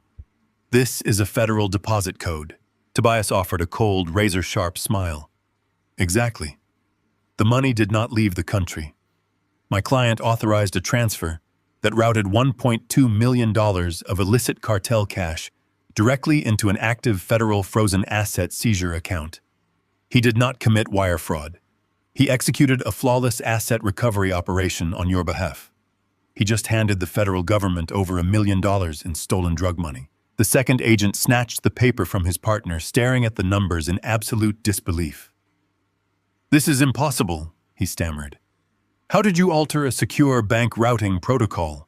"We have exceptional resources," Tobias replied, waving a hand dismissively. "The mechanics of the digital intercept are irrelevant to your current predicament. What matters is that Calvin Pierce has committed no crime. He is the victim of aggressive identity theft. His brother Gavin used his pristine financial history to open the accounts. Gavin forged the signatures on the foundational documents. Gavin brokered the deal with the cartel. And Gavin is the man who intended to steal that money today." I watched the realization hit the two agents. The entire foundation of their 6-month investigation had just crumbled into dust.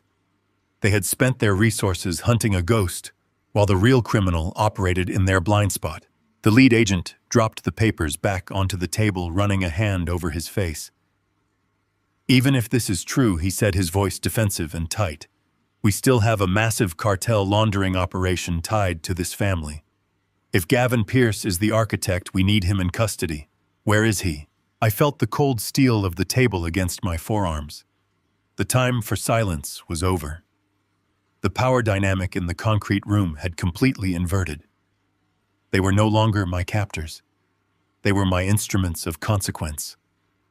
I looked up, meeting the lead agent's eyes. I spoke for the first time since they had chained me to the floor.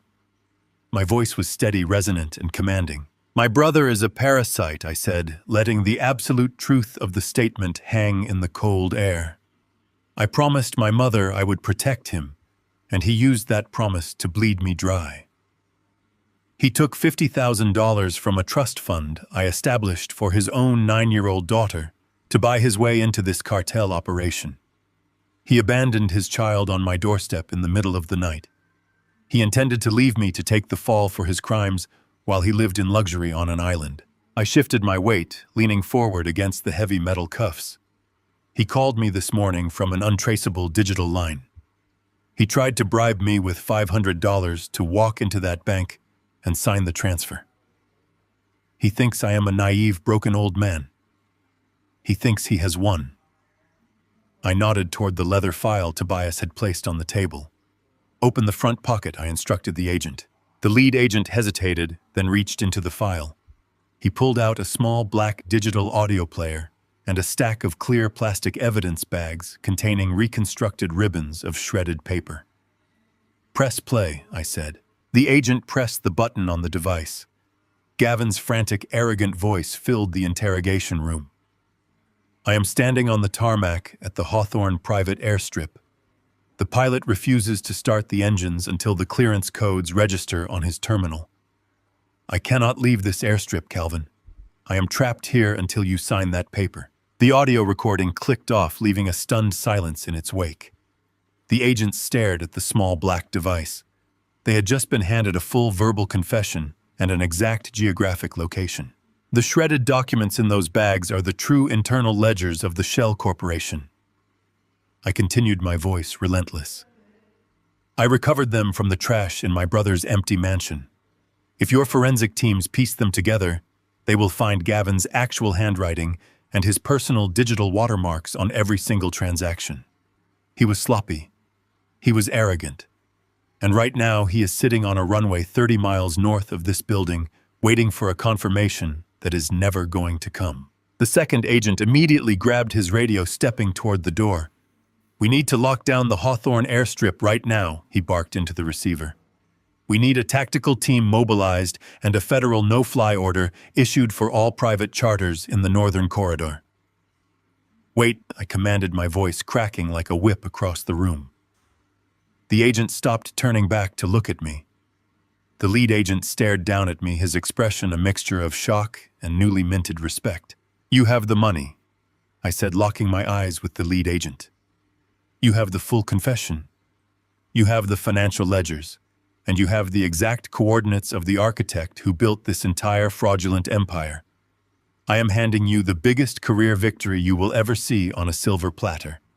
But I have one absolute, non-negotiable condition." "What do you want?" the lead agent asked, his voice cautious. "I want the handcuffs taken off right now," I said, slowly raising my chained wrists. "And I want to ride in the lead vehicle when you raid that airstrip. I am going to be standing on that tarmac when my brother realizes he has lost everything.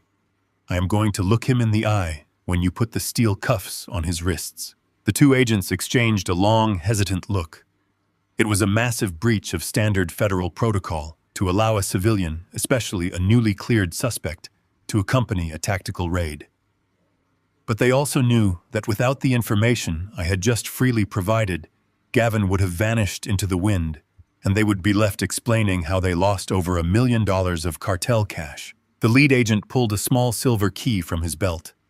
He walked around the table and inserted the key into the heavy metal locks. The mechanical click echoed loudly.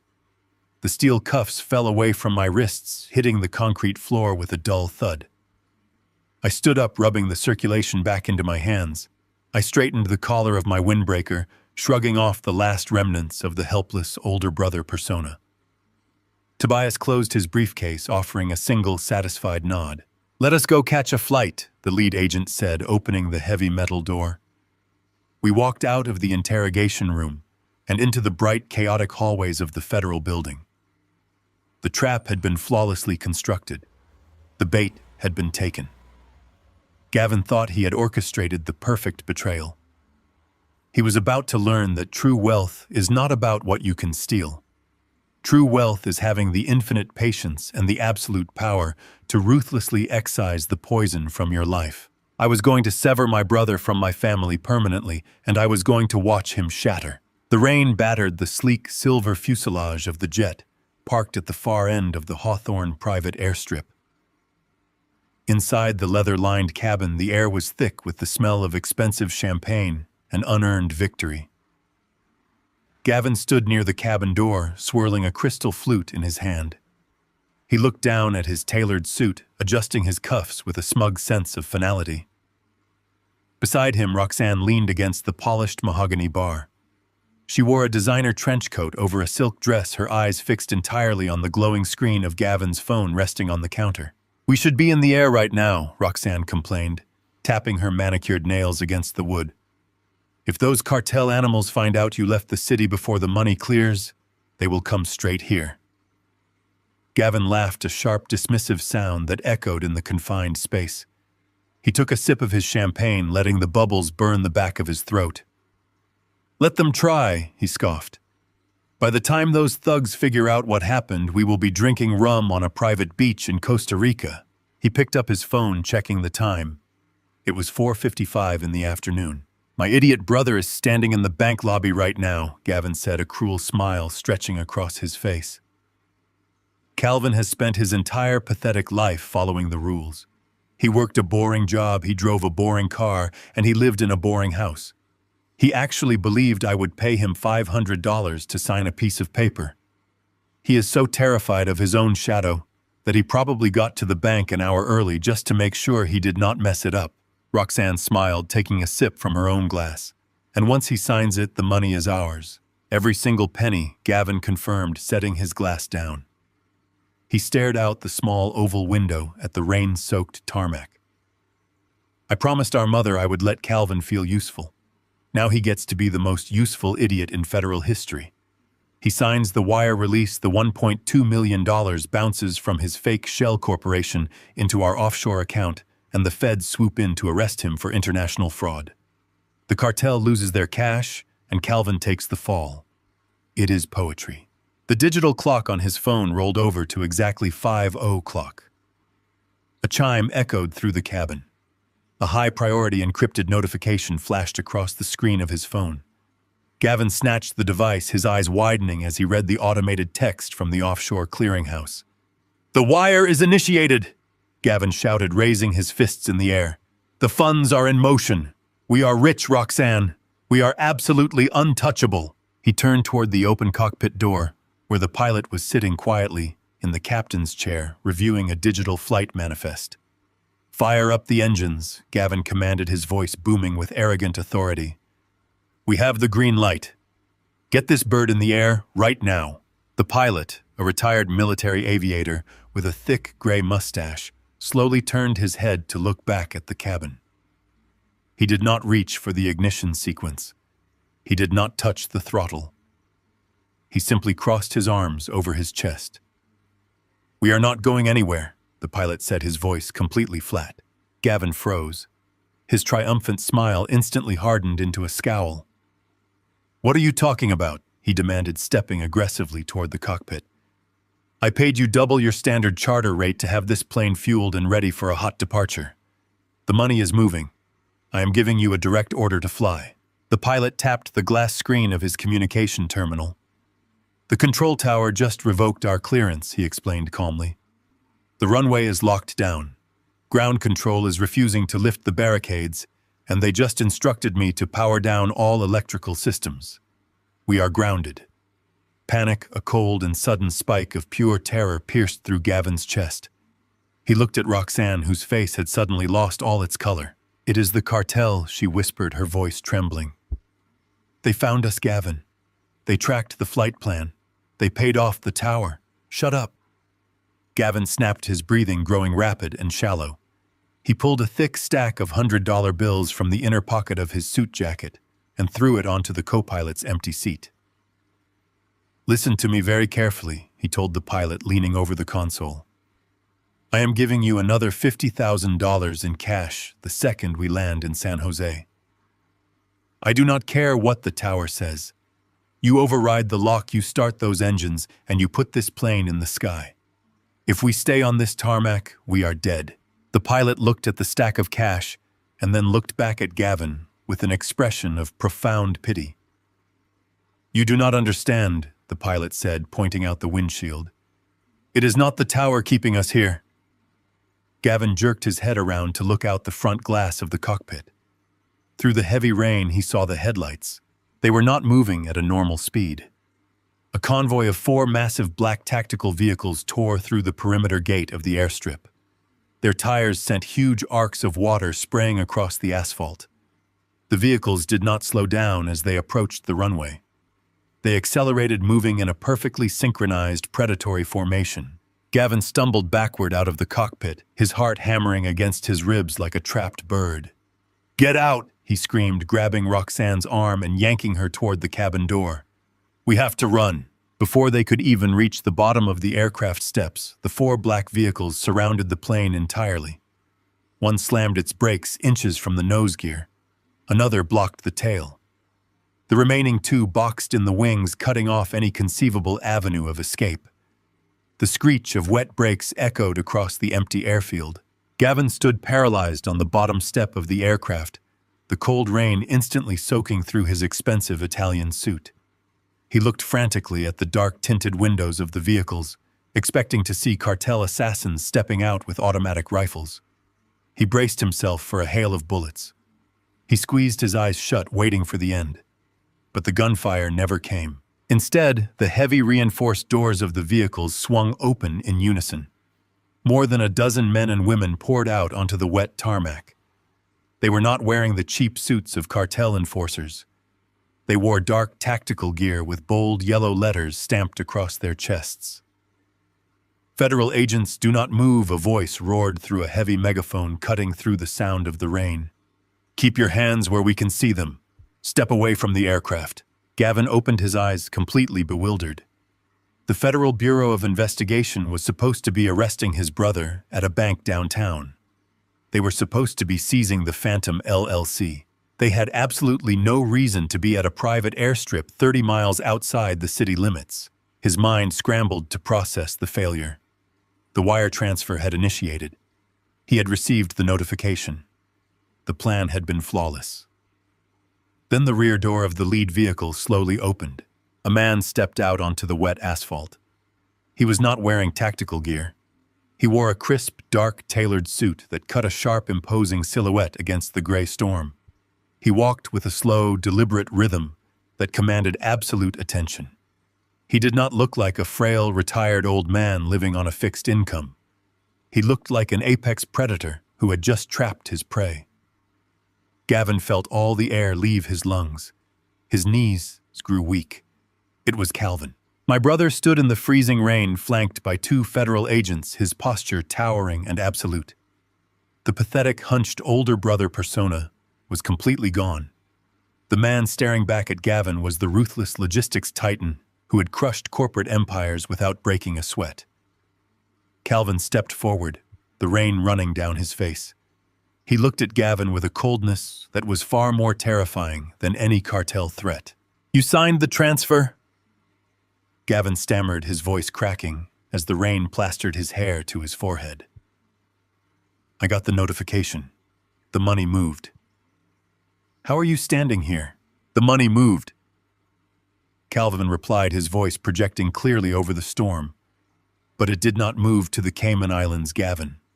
It moved into a federal frozen asset seizure account. You just delivered over $1 million of cartel cash directly to the federal government.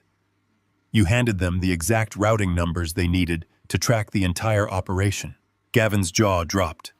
He looked at Roxanne, who was already backing away from him, raising her hands toward the approaching agents. He looked back at his brother, the reality of the absolute betrayal finally sinking into his bones. Calvin had not been the victim. Calvin had been the architect of his total destruction. "You set me up!" Gavin screamed, his voice breaking into a hysterical pitch. "You set me up to take the fall." "I did not steal your daughter's college fund," Calvin said, taking one more step forward. "I did not abandon a 9-year-old child in the middle of the night to save my own skin. You built a cage for yourself, Gavin. I just locked the door." The sheer weight of the realization snapped the last thread of Gavin's sanity.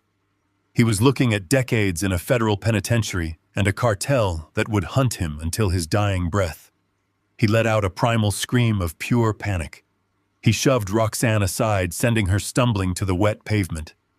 He turned away from the plane and sprinted wildly toward the chain-link perimeter fence, his expensive shoes slipping on the wet asphalt. He did not make it 10 yards. A federal agent twice his size launched forward, closing the distance in 3 massive strides. The agent dropped his shoulder and hit Gavin squarely in the center of his back. The tackle lifted Gavin entirely off his feet. He crashed face first onto the unforgiving tarmac, the impact driving every ounce of breath from his lungs. Gavin gasped for air, tasting blood and rainwater, as the rough asphalt scraped the skin from his cheek. The agent planted a heavy knee between his shoulder blades, pinning him violently to the ground. Cold steel handcuffs were wrenched onto his wrists, ratcheting down until they bit deeply into his flesh. Calvin Pierce walked slowly over to where his younger brother lay pinned to the ground. He looked down at the pathetic, shivering mess of a man who had tried to destroy his life. Gavin looked up at him, blood mingling with the rain on his face, his arrogant pride completely shattered into pieces. There was no escape. There was no manipulation left to deploy. The quiet older brother had spoken his final word. The silence of the tarmac belonged entirely to Calvin. The cold rain drove down in relentless sheets, slicking the dark asphalt of the Hawthorne airstrip. Gavin lay pinned against the wet ground, his chest heaving as the federal agent tightened the heavy steel cuffs around his wrists. A thin stream of blood ran from his split lip, mixing with the rain and pooling near his expensive leather shoes. He twisted his neck, groaning in pain, as the agent finally stepped back, leaving him to face the man he had spent his entire life underestimating. I stood over him, feeling the icy wind cut through my tailored suit, but the chill did not reach my bones.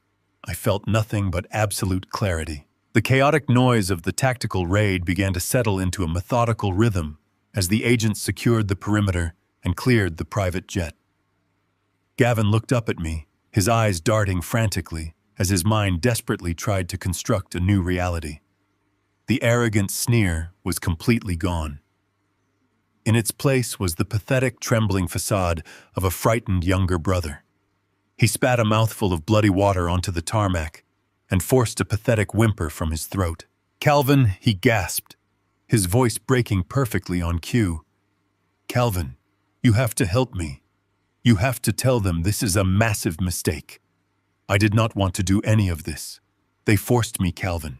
The men I was working with, they threatened my life. They threatened Maya. I had to run to keep you both safe." I looked down at him, letting the silence stretch. I did not blink. I did not offer a single ounce of validation.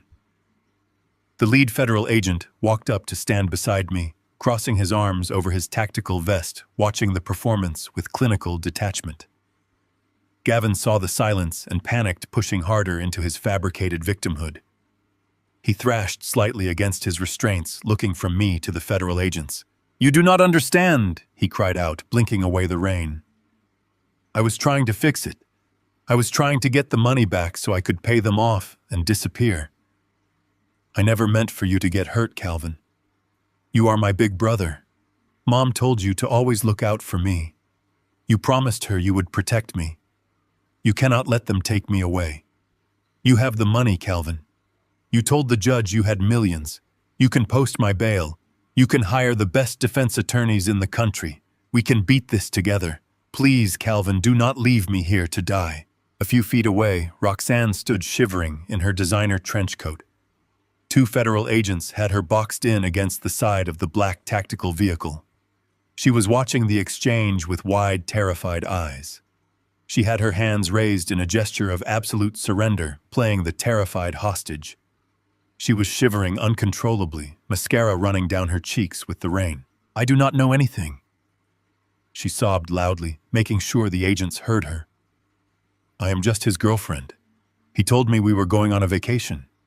He never told me about any cartel money. I am a victim here."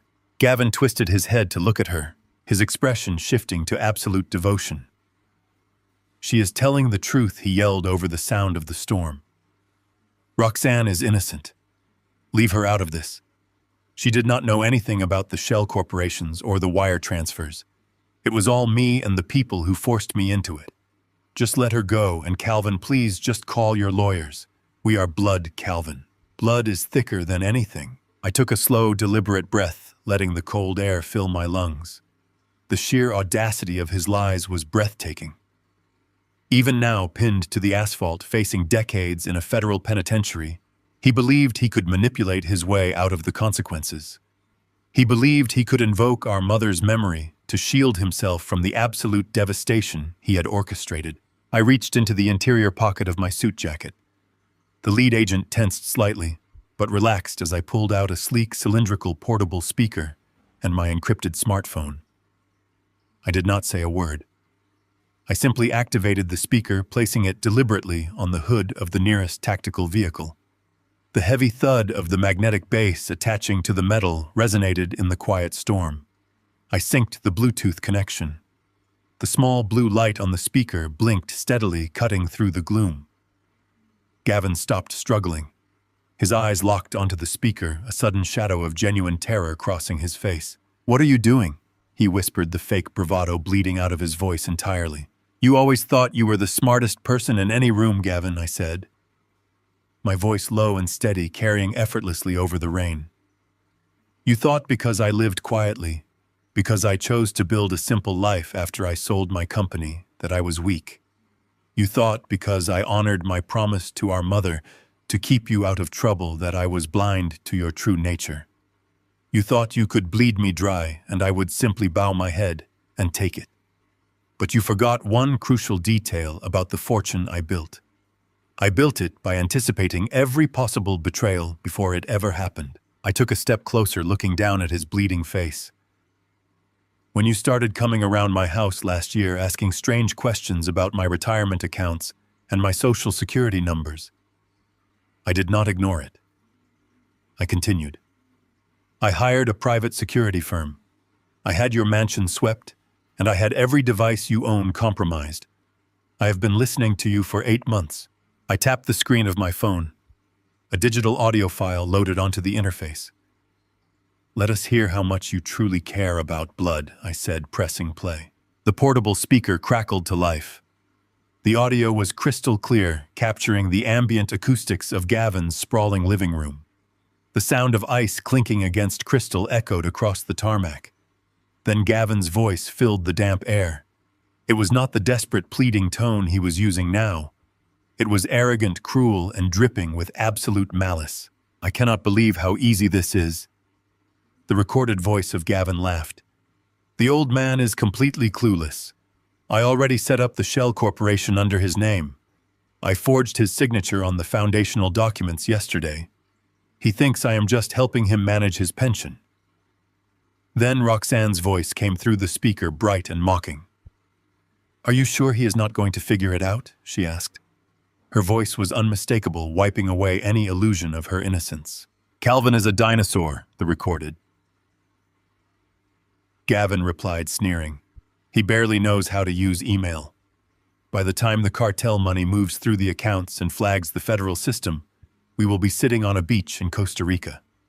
The feds will knock down his door and find a confused old man holding the bag for $1 million in drug money.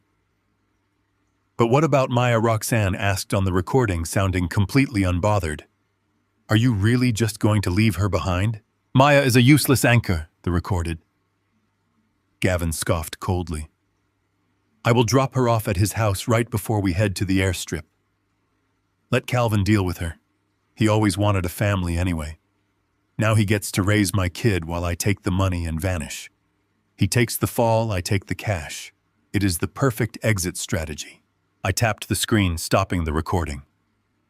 The silence that followed was absolute, heavy and suffocating. The rain continued to beat against the metal of the aircraft, but no one moved. The federal agents stared at Gavin with unmasked disgust. The lead agent turned his head slowly, locking his gaze onto Roxanne. Her performance as the innocent victim had just been completely incinerated. She stood frozen against the tactical vehicle, her mouth opening and closing without making a sound. The recording had explicitly captured her full knowledge and complicity in the international laundering scheme and the framing of an innocent man. She was no longer a bystander. She was a documented accessory to federal wire fraud and cartel conspiracy. The lead agent took a slow, deliberate step toward her, reaching for a second pair of steel handcuffs hanging from his tactical belt. Roxanne Thorne, he said, his voice hard and uncompromising. Turn around and place your hands behind your back. You are under arrest for conspiracy to commit federal wire fraud and accessory to money laundering. The reality of the cold steel and the impending prison sentence shattered her completely. The self-preservation instinct that governed her entire existence violently took over. She threw her hands out, desperately shaking her head. No, she screamed, her voice shrill and piercing. No, you cannot arrest me. I am not taking the fall for him. She pointed a trembling, manicured finger directly at Gavin, who was still pinned to the asphalt. It was all his idea, she shrieked hysterically. He forced me to go along with it. I have evidence. I have copies of the digital ledgers. I know the names of the cartel contacts in Miami. I have the offshore account routing numbers memorized. I will give you everything. I will testify to every single thing he did. Just give me immunity. I will bury him to save myself. Gavin twisted his head, trying to look at her, his eyes wide with absolute betrayal. "Roxanne, shut up," he screamed, his voice cracking in terror. "What are you doing?" But she did not even look at him. She was entirely focused on the lead federal agent offering up every secret Gavin possessed in a desperate bid for survival. Gavin's entire world collapsed in a matter of seconds. His flawless exit strategy had evaporated. His loyal accomplice had turned into the state's star witness. His absolute freedom had transformed into a guaranteed life sentence. He looked back up at me, the rain washing the blood down his chin. He had nothing left to leverage. The older brother he had spent a lifetime treating as a disposable resource was standing above him, untouchable and completely victorious. I did not gloat. I did not smile.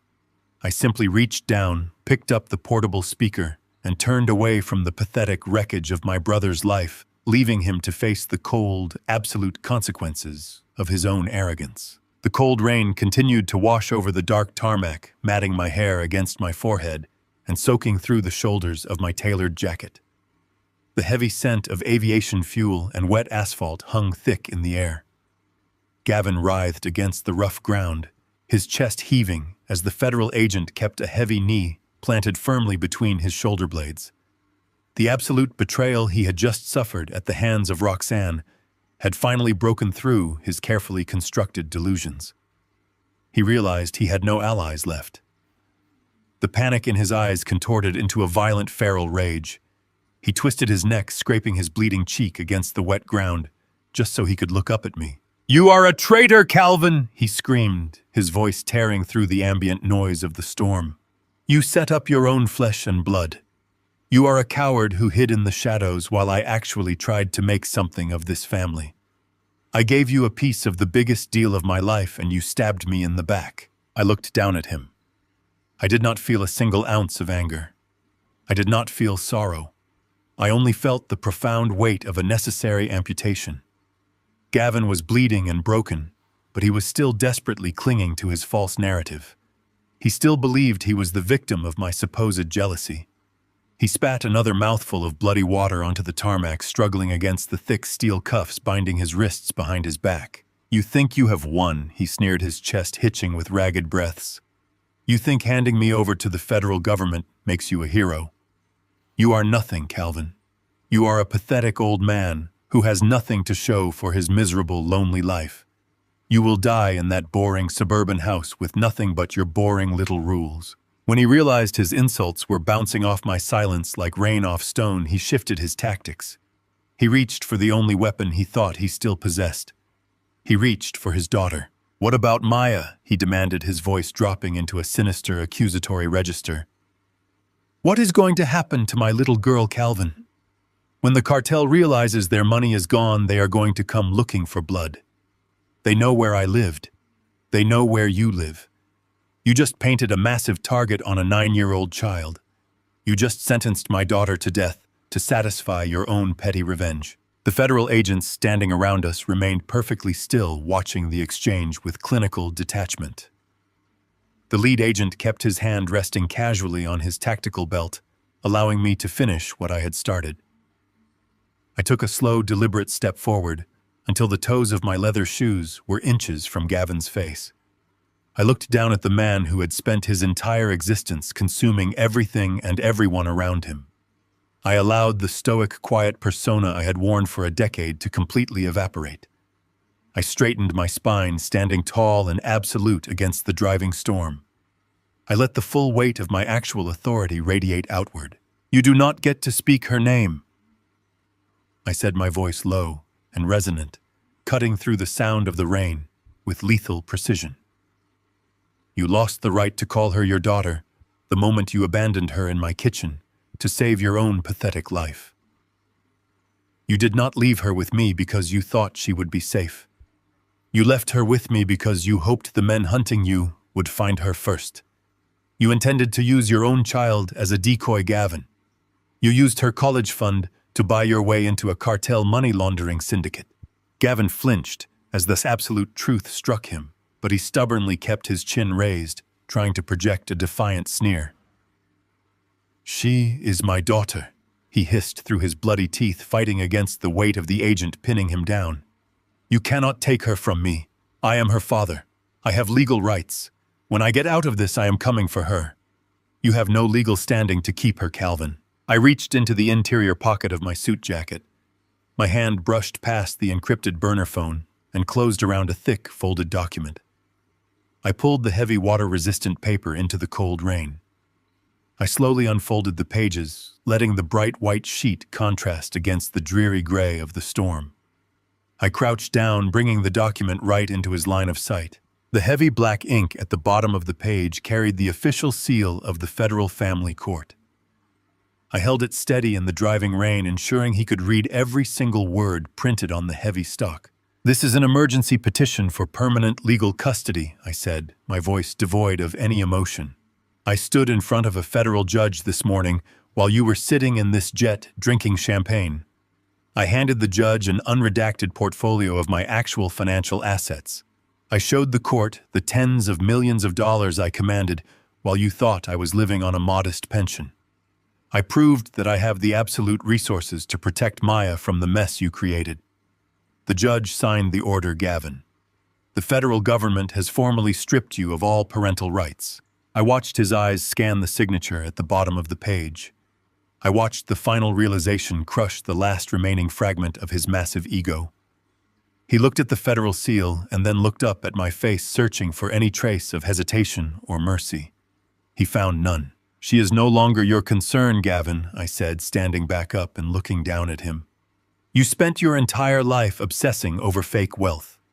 You stole, you lied, and you destroyed everyone who ever trusted you, just to project an illusion of absolute power. You bought expensive cars and wore tailored suits while you rotted from the inside out. And in doing so, you threw away the only thing of actual value you ever possessed." I paused, letting the cold wind howl across the open tarmac. "Maya is a brilliant, beautiful child, and she is going to grow up in a fortress built by the very brother you thought was a fool. She will never lack for anything. She will never know the fear of abandonment again. She will receive the best education the world has to offer, and she will never have to see your face for the rest of her natural life. You are a ghost to her now." Gavin stared at me, his mouth opening and closing as the rain washed the dirt and blood across his pale skin. The terrifying reality of his situation had finally breached his absolute defenses. He had no money. He had no allies. He had no daughter. He had absolutely nothing left. The illusion he had spent decades constructing had been vaporized in a single afternoon. He let out a ragged, desperate wail that sounded less like a man and more like a dying animal trapped in a snare. "Calvin. Please," he sobbed, his body going completely limp against the asphalt. "Please do not do this. I am your brother. I am your blood. Mom told you to protect me. You cannot erase me like this. You cannot just leave me here with nothing. I am sorry, Calvin. I am so sorry." I folded the custody order and slipped it safely back into my inner pocket. I did not offer him a single word of comfort. I simply turned my head and looked at the lad federal agent, giving him a curt, decisive nod. The agent reached down, grabbing Gavin by the collar of his ruined suit jacket. "Get him up," the agent barked, signaling to a second tactical officer standing nearby. The two men hauled Gavin roughly to his feet. His legs buckled beneath him, forcing the agents to drag him toward the nearest black armored vehicle. Gavin twisted his head desperately, trying to keep his eyes on me, as his expensive shoes dragged across the wet pavement. "Calvin," he screamed, his voice tearing at his throat. "Calvin, do not turn your back on me. You owe me. We are family, Calvin. You owe me." I stood motionless in the freezing downpour, watching them drag the architect of my misery across the wet tarmac. Roxanne was already locked in the back of another vehicle, weeping silently into her hands, knowing she had traded her freedom for a slightly reduced sentence. The agents shoved Gavin against the side of the heavy tactical truck, forcing his head down as they opened the reinforced rear door. He kicked and thrashed against their grip, his screams turning into incoherent shrieks of absolute terror. He fought with the frantic energy of a man realizing he was being banished into the dark permanently. The agents shoved him violently into the dark, cramped interior of the transport vehicle. He scrambled around on the hard plastic bench, pressing his bleeding face against the thick wire mesh covering the small rear window. He continued to scream my name, begging for a salvation that would never come. His hands banged helplessly against the reinforced glass. The lead agent slammed the heavy steel door shut. The loud metallic crash echoed across the airstrip, completely severing Gavin's voice from the outside world. I stood there as the engines of the tactical vehicles roared to life. The heavy tires gripped the wet asphalt, spinning away from the private jet and rolling back toward the access road. I watched the convoy shrink into the distance, their red and blue emergency lights cutting through the gray mist until they finally vanished beyond the perimeter gate. The massive airstrip was suddenly perfectly quiet. The only sound left was the steady drumming of the rain against the silver wings of the grounded jet. The million-dollar aircraft sat empty and useless on the tarmac, a monument to a hollow man who had gambled everything and lost. I turned my collar up against the cold wind. I felt a profound, settling peace wash over my shoulders. The dead weight of my brother's toxic orbit had finally been severed. The shadow that had hung over my family for decades was gone. I walked slowly toward the only remaining vehicle on the tarmac, my dark sedan idling quietly in the rain. Tobias and Sylvia were waiting for me back at the penthouse. Maya was safe, warm, and completely protected. I opened the door of my car, sliding into the driver's seat and shifting the vehicle into gear. I drove away from the empty airstrip, leaving the ghost of Gavin Pierce to fade entirely into the storm. The windshield wipers beat a steady rhythm, clearing the heavy water from the glass. The city skyline began to emerge through the low clouds, glowing with the promise of a quiet evening. I thought about the little girl sitting in the penthouse watching cartoons with my security team. She would never have to run again. She would never have to hide from debt collectors or listen to her father spin webs of deceit to justify his own failures. I gripped the steering wheel, feeling the solid reality of my life anchoring me to the present. The long game of deception was officially over. I was finally just Calvin again. The sharp tear of packing tape echoed through the empty hallway of the suburban house. I stood by the front window watching two men in gray uniforms carry a worn floral sofa out the front door. 3 days had passed since I stood on the wet tarmac and watched federal agents drag my brother away in chains. The storm had passed, leaving a bright, harsh sunlight that exposed every crack and flaw in the peeling paint of the modest property. For 10 years, this house had served as my armor. It was a carefully constructed facade of mediocrity, designed to convince Gavin and the rest of the world that I was nothing more than a frail, retired manager living on a fixed pension. Now the illusion was no longer necessary. The house was just an empty shell made of cheap wood and fading drywall. I was liquidating the past. Maya was already safe at the hotel penthouse miles away from this decaying neighborhood. Sylvia was keeping her occupied with new books, and a dedicated security team stood guard in the hallway. I had returned to the suburbs solely to oversee the final erasure of my false life. I did not want to leave a single trace of Calvin the victim behind. I instructed the movers to load everything into the truck. Most of it was destined for a local charity center. I kept only a few photographs of my late mother and a single box of financial documents that belonged to my actual empire. The heavy diesel engine of the moving truck idled loudly in the street, filling the quiet neighborhood with a low mechanical rumble. I checked my watch, noting the time. Tobias was scheduled to arrive in 10 minutes to finalize the transfer of the property deed to an anonymous buyer. I walked out onto the front porch, stepping over a stack of flattened cardboard boxes. Then the heavy sound of the moving truck was suddenly eclipsed by the aggressive roar of high-performance engines. 2 massive black utility vehicles turned the corner at the end of the street, moving far too fast for the quiet residential road. They accelerated down the asphalt and slammed their brakes right in front of my house. The lead vehicle swerved sharply, cutting off the moving truck and completely blocking the driveway. The doors of the black vehicles swung open. 4 men stepped out into the bright sunlight.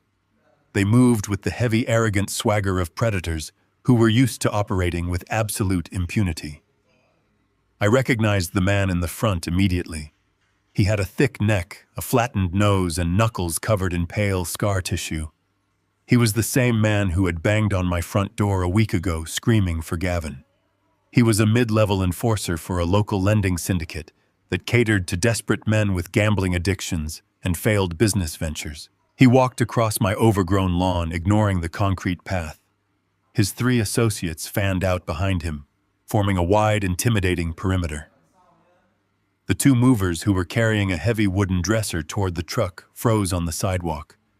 "Put the furniture down and take a walk," the leader told the movers, his voice a low, gravelly threat. "We are having a private conversation with the old man." The movers looked at the 4 men and then looked up at me standing on the porch. I gave them a small nod. They carefully set the dresser down on the concrete and quickly backed away, retreating behind their truck. The street grew very quiet. The leader of the enforcers stepped onto the bottom step of my wooden porch. He looked at the empty house and the moving truck. A cruel, satisfied smile spread across his face. "You think you are going somewhere, Calvin," he said, mispronouncing my name with deliberate disrespect. "We saw the news about your brother getting locked up by the federal government. Gavin owes my employers $200,000. He told us he was working on a big deal, and he told us his older brother was backing his play. Now I see you packing up your house in a hurry. It looks to me like you are trying to liquidate your assets and run away before you settle the family debt." I stood on the top step, looking down at the man. A week ago, I would have cowered against the doorframe, stammering apologies and begging for mercy. I would have let him believe he was the most dangerous thing in my world. But the man who played that role was dead. I did not shift my weight. I did not break eye contact. I looked at him with the cold, clinical detachment of a man studying a minor administrative error. "You are operating under a profound miscalculation," I said, my voice steady and resonant. "My brother is a pathological liar. He used my name without my consent to cover his own failures. I do not owe you or your employers a single dime. I suggest you turn around, get back into your vehicles, and leave this neighborhood immediately." The enforcer let out a harsh, barking laugh.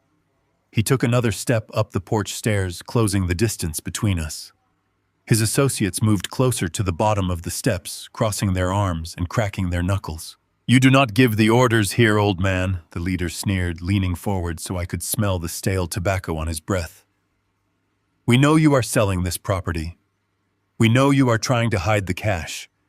You are going to tell those movers to unload the truck, and you are going to sign the title of this house over to our holding company today. If you refuse, we are going to break both of your legs right here on your front lawn, and then we are going to go find that little niece of yours." He never got the chance to finish the threat. A sleek black town car glided silently down the street, completely ignoring the aggressive positioning of the utility vehicles. The driver expertly maneuvered the long luxury car onto the curb, stopping just inches from the rear bumper of the enforcer's truck. The engine cut off. The rear door of the town car opened smoothly. Tobias Reed stepped out into the sunlight. He looked immaculate in a sharp charcoal suit, his silver hair perfectly styled. He held a sleek, brushed aluminum briefcase in his right hand. He did not look at the enforcers. He walked directly up the driveway, his hard leather shoes clicking sharply against the concrete. "Who the hell is this guy?" the leader demanded, turning around and gesturing aggressively toward Tobias. "I told you this street is closed. Get back in your car before we break your jaw." Tobias did not even break his stride. He walked straight through the line of enforcers, brushing past them with the absolute disdain of a man walking through a swarm of gnats. He stepped up onto the porch and stood beside me. "Good morning, Calvin," Tobias said, his voice crisp and professional. "I apologize for the delay. The federal prosecutors required my signature on the final asset forfeiture documents regarding your brother's case. The judge was very pleased with your cooperation." Then Tobias slowly turned his head to look at the leader of the enforcers. He rested his brushed aluminum briefcase on the wooden railing of the porch. He clicked the twin silver latches and popped the lid open. "My name is Tobias Reed," he said, his tone dropping into a deadly authoritative register. "I am senior legal counsel for Mr. Pierce. I understand you gentlemen believe you are here to collect a debt. I am here to inform you that your entire business model has just been permanently dismantled." The enforcer frowned, stepping closer to the briefcase. "You think a fancy suit and a lawyer scare me?" he growled. "We want our money." Tobias calmly reached into the briefcase and extracted a thick stack of printed documents. He held them up so the sunlight caught the official seals stamped across the top pages. "You operate a predatory lending ring under the guise of a shell corporation named Apex Financial Solutions," Tobias stated, reciting the facts with machine-like precision. "Your immediate superior is a man named Marcus Vance, who currently resides in a luxury condominium on the south side of the city. Over the last 4 years, your organization has illegally extorted $3.4 million from vulnerable civilians using threats of physical violence and coercion. You launder this money through a series of offshore holding accounts in the Bahamas." The color completely drained from the enforcer's face. He took a slow, involuntary step backward away from the porch. His associates stopped cracking their knuckles, their aggressive posturing instantly evaporating into nervous stillness. "In my hand, I hold a drafted racketeering indictment." Tobias continued, his voice slicing through the quiet morning air. "Attached to this indictment are 50 pages of your internal financial ledgers. We possess the offshore routing numbers, the encrypted text messages between you and your superiors, and a complete photographic log of every single violent encounter your team has participated in over the last 12 months. My forensic accountants acquired this information over the weekend while we were dismantling the cartel operation your client Gavin attempted to join." Tobias let the papers drop back into the briefcase. He closed the lid with a sharp, snapping sound. "My client Calvin Pierce is a man of infinite means and absolute resolve," Tobias said, looking directly into the leader's terrified eyes. "He is not a victim.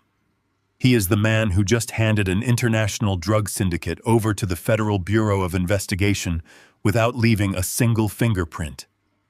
If you or any member of your pathetic organization ever approach him, ever speak his name, or ever look in the direction of his family, again, I will personally email this entire file to the district attorney. You will not face a simple assault charge. You will face decades in a federal maximum security penitentiary." The silence that fell over the front lawn was absolute and crushing.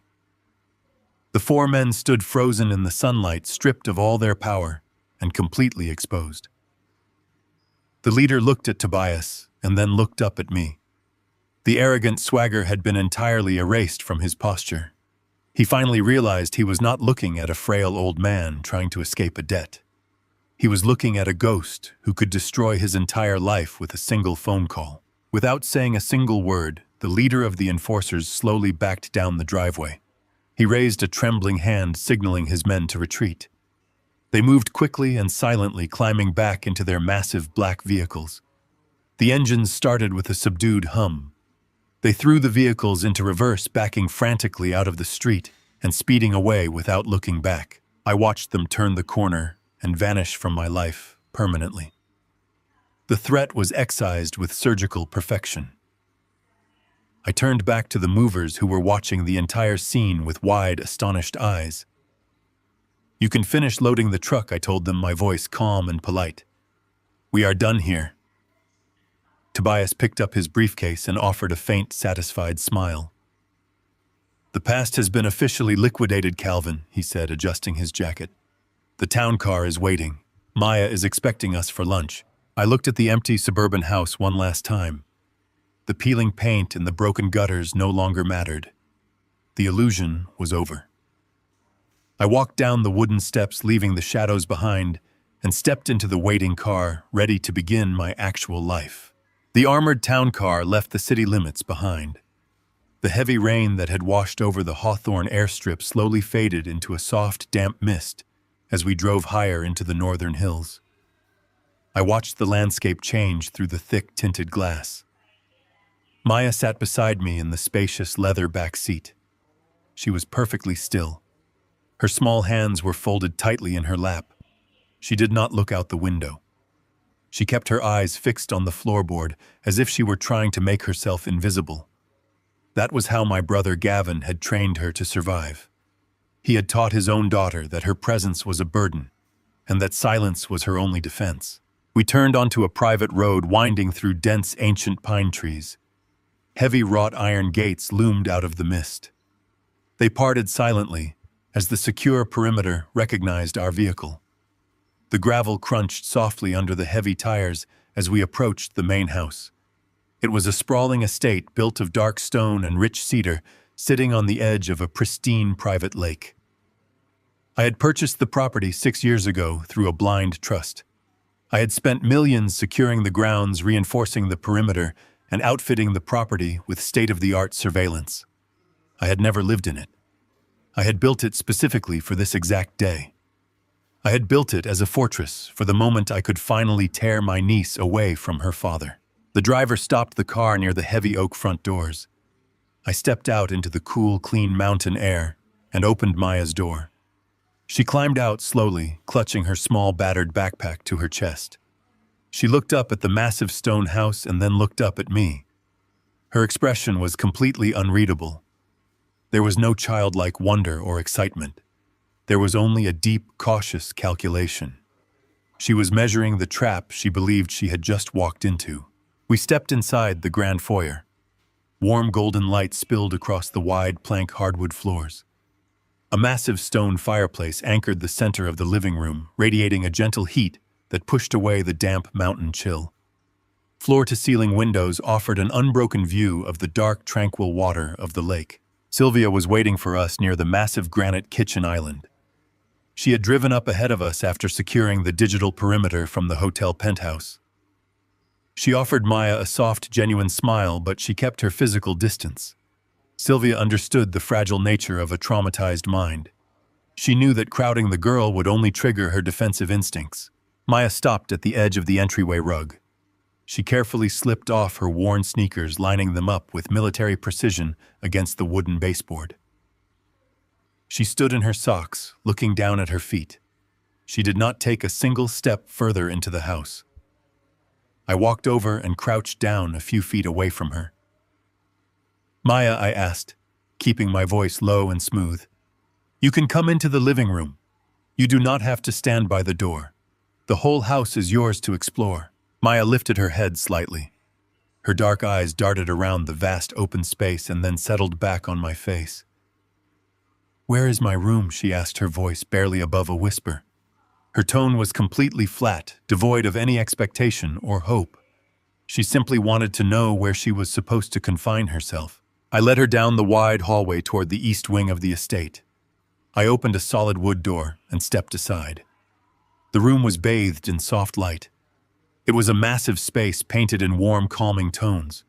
A large canopy bed sat against one wall covered in thick, soft blankets. A huge window seat overlooked the lake. Shelves lined the opposite wall filled with books, art supplies, and intricate building kits. I had spent years buying things I thought she might like, keeping them locked away in this silent house, hoping one day she would get to touch them. Maya stood in the doorway. She looked at the giant bed. She looked at the books. She looked at the soft rug covering the floor. She did not smile. She actually took a physical step backward, pulling her backpack tighter against her chest. Her breathing grew shallow and rapid. The overwhelming beauty and comfort of the room were not a relief to her. They were a terrifying anomaly. In Gavin's world, nothing was ever given freely. Every comfort was a transaction.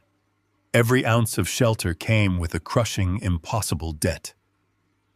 Maya had learned very early in her life that luxury was simply the bait used to trap you before the brutal punishment began.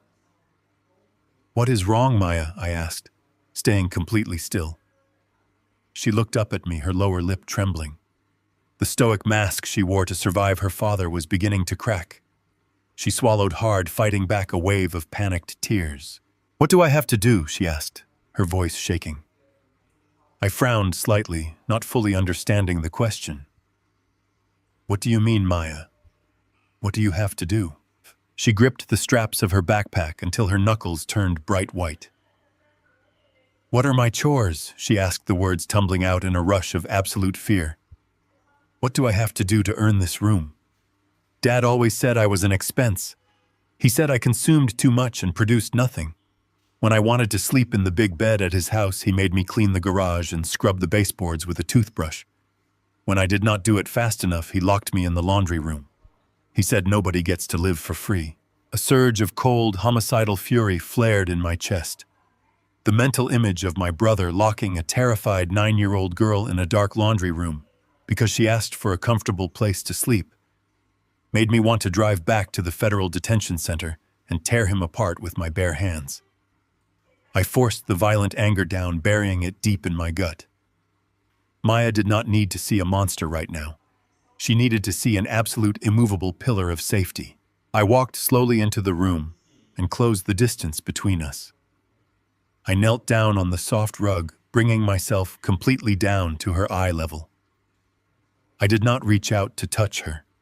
I simply occupied the space in front of her, ensuring she had my absolute and undivided attention. I looked directly into her terrified eyes.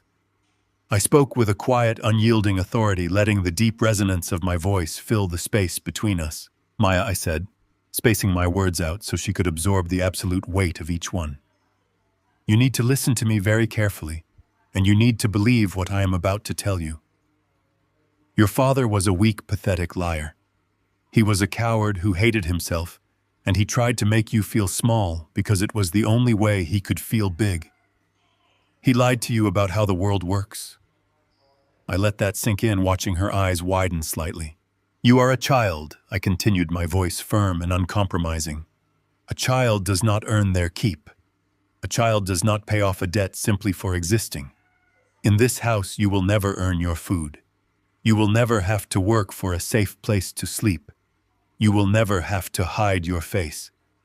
And if anyone ever tries to lock you in a dark room again, I will personally burn the entire world down to ashes to get you out." Maya stared at me, the tears finally spilling over her eyelashes and cutting clean tracks down her dusty cheeks. She let out a small, broken sob, but she did not look away. She was listening. She was desperately trying to believe that the nightmare was actually over. "I am your uncle," I said, my voice softening just a fraction. "But from this day forward, I am your guardian. My only job is to protect you. Your only job is to figure out what makes you happy.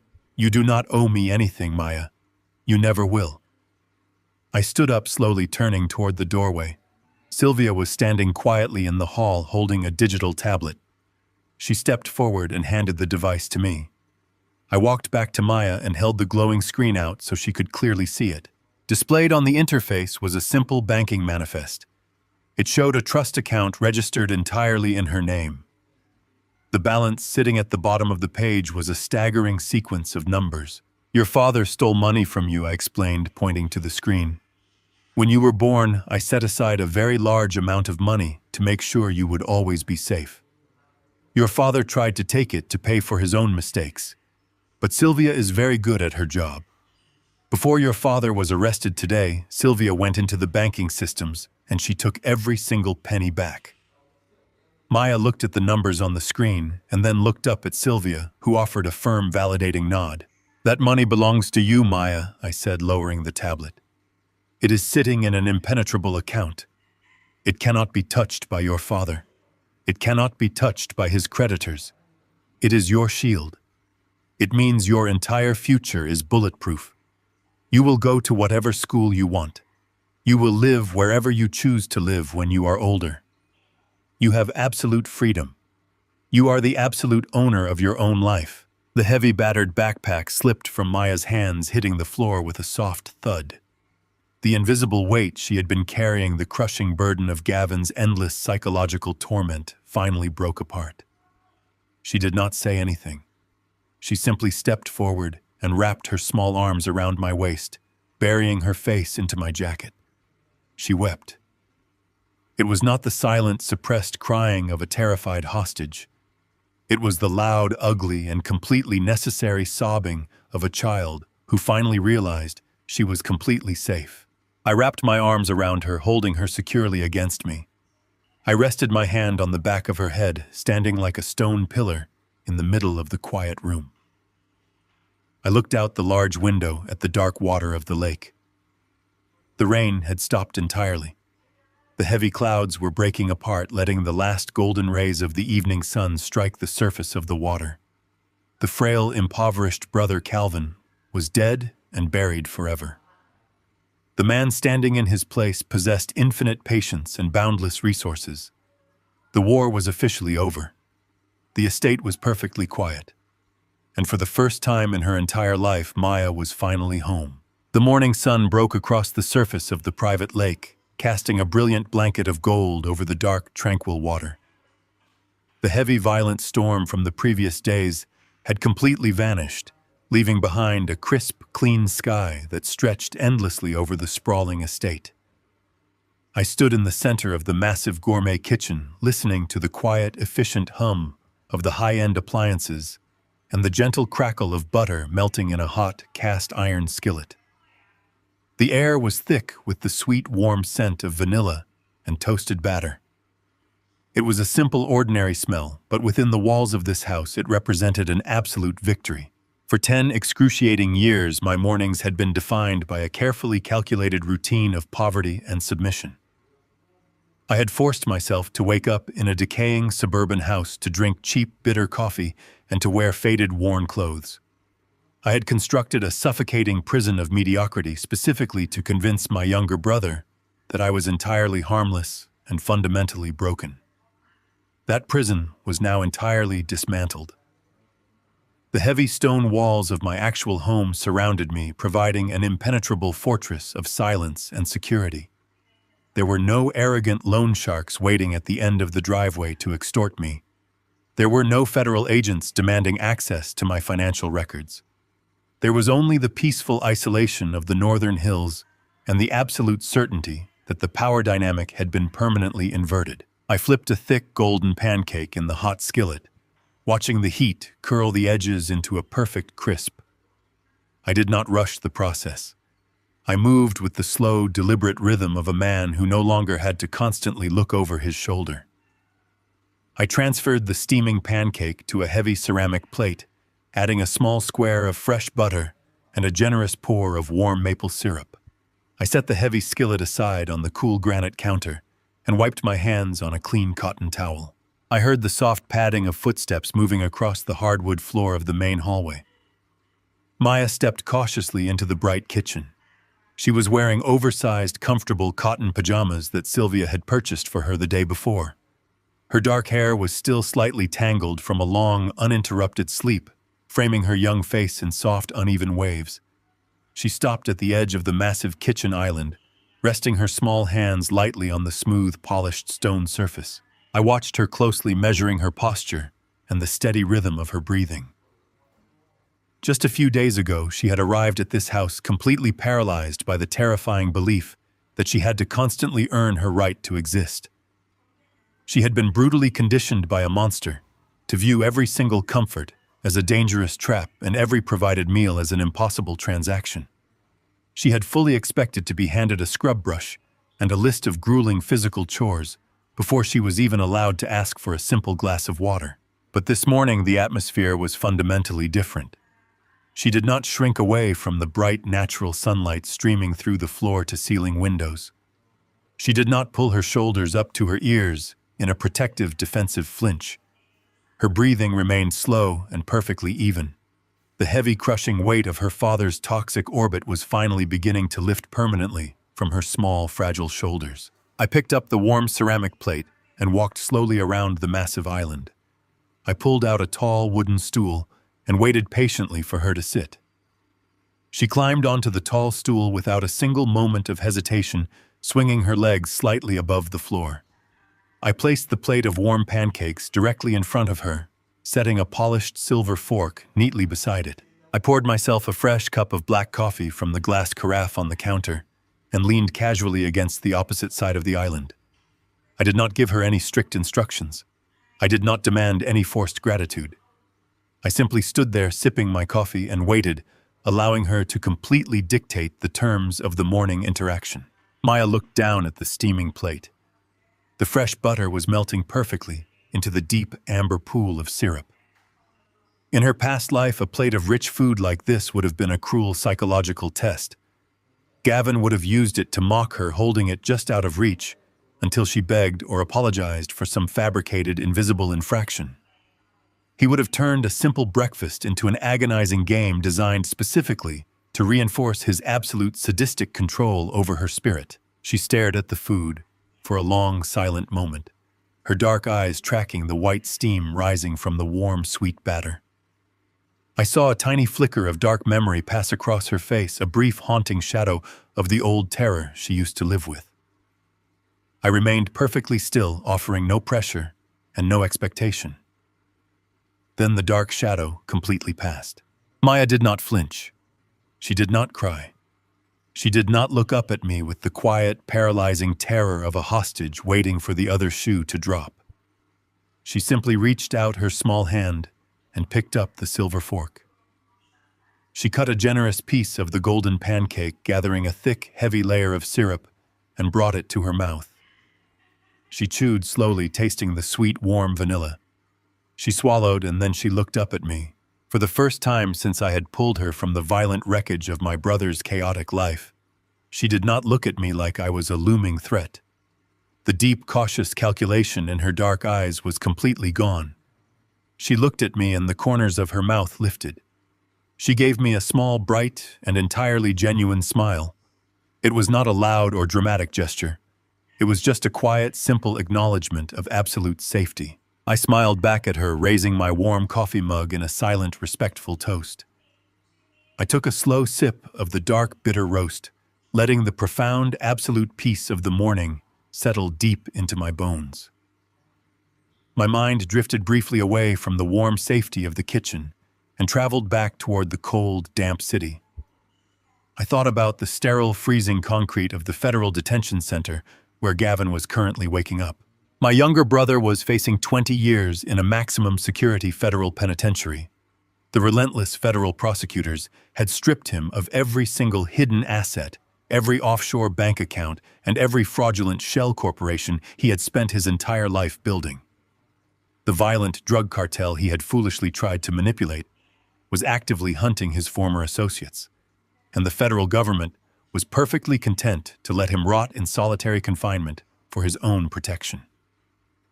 The pathetic, arrogant facade he had meticulously constructed to convince the world of his superiority had collapsed into absolute dust. He had desperately tried to steal my life, and in the violent process, he had permanently erased his own. I looked back at Maya, who was happily cutting another large piece of her breakfast, completely unaware of the massive legal and financial storm that had swallowed her father whole. She did not need to know. She would never need to know the violent, ugly, and complicated details of how her freedom had been permanently secured. I realized in that quiet, sunlit moment that Gavin had never understood the actual concept of wealth.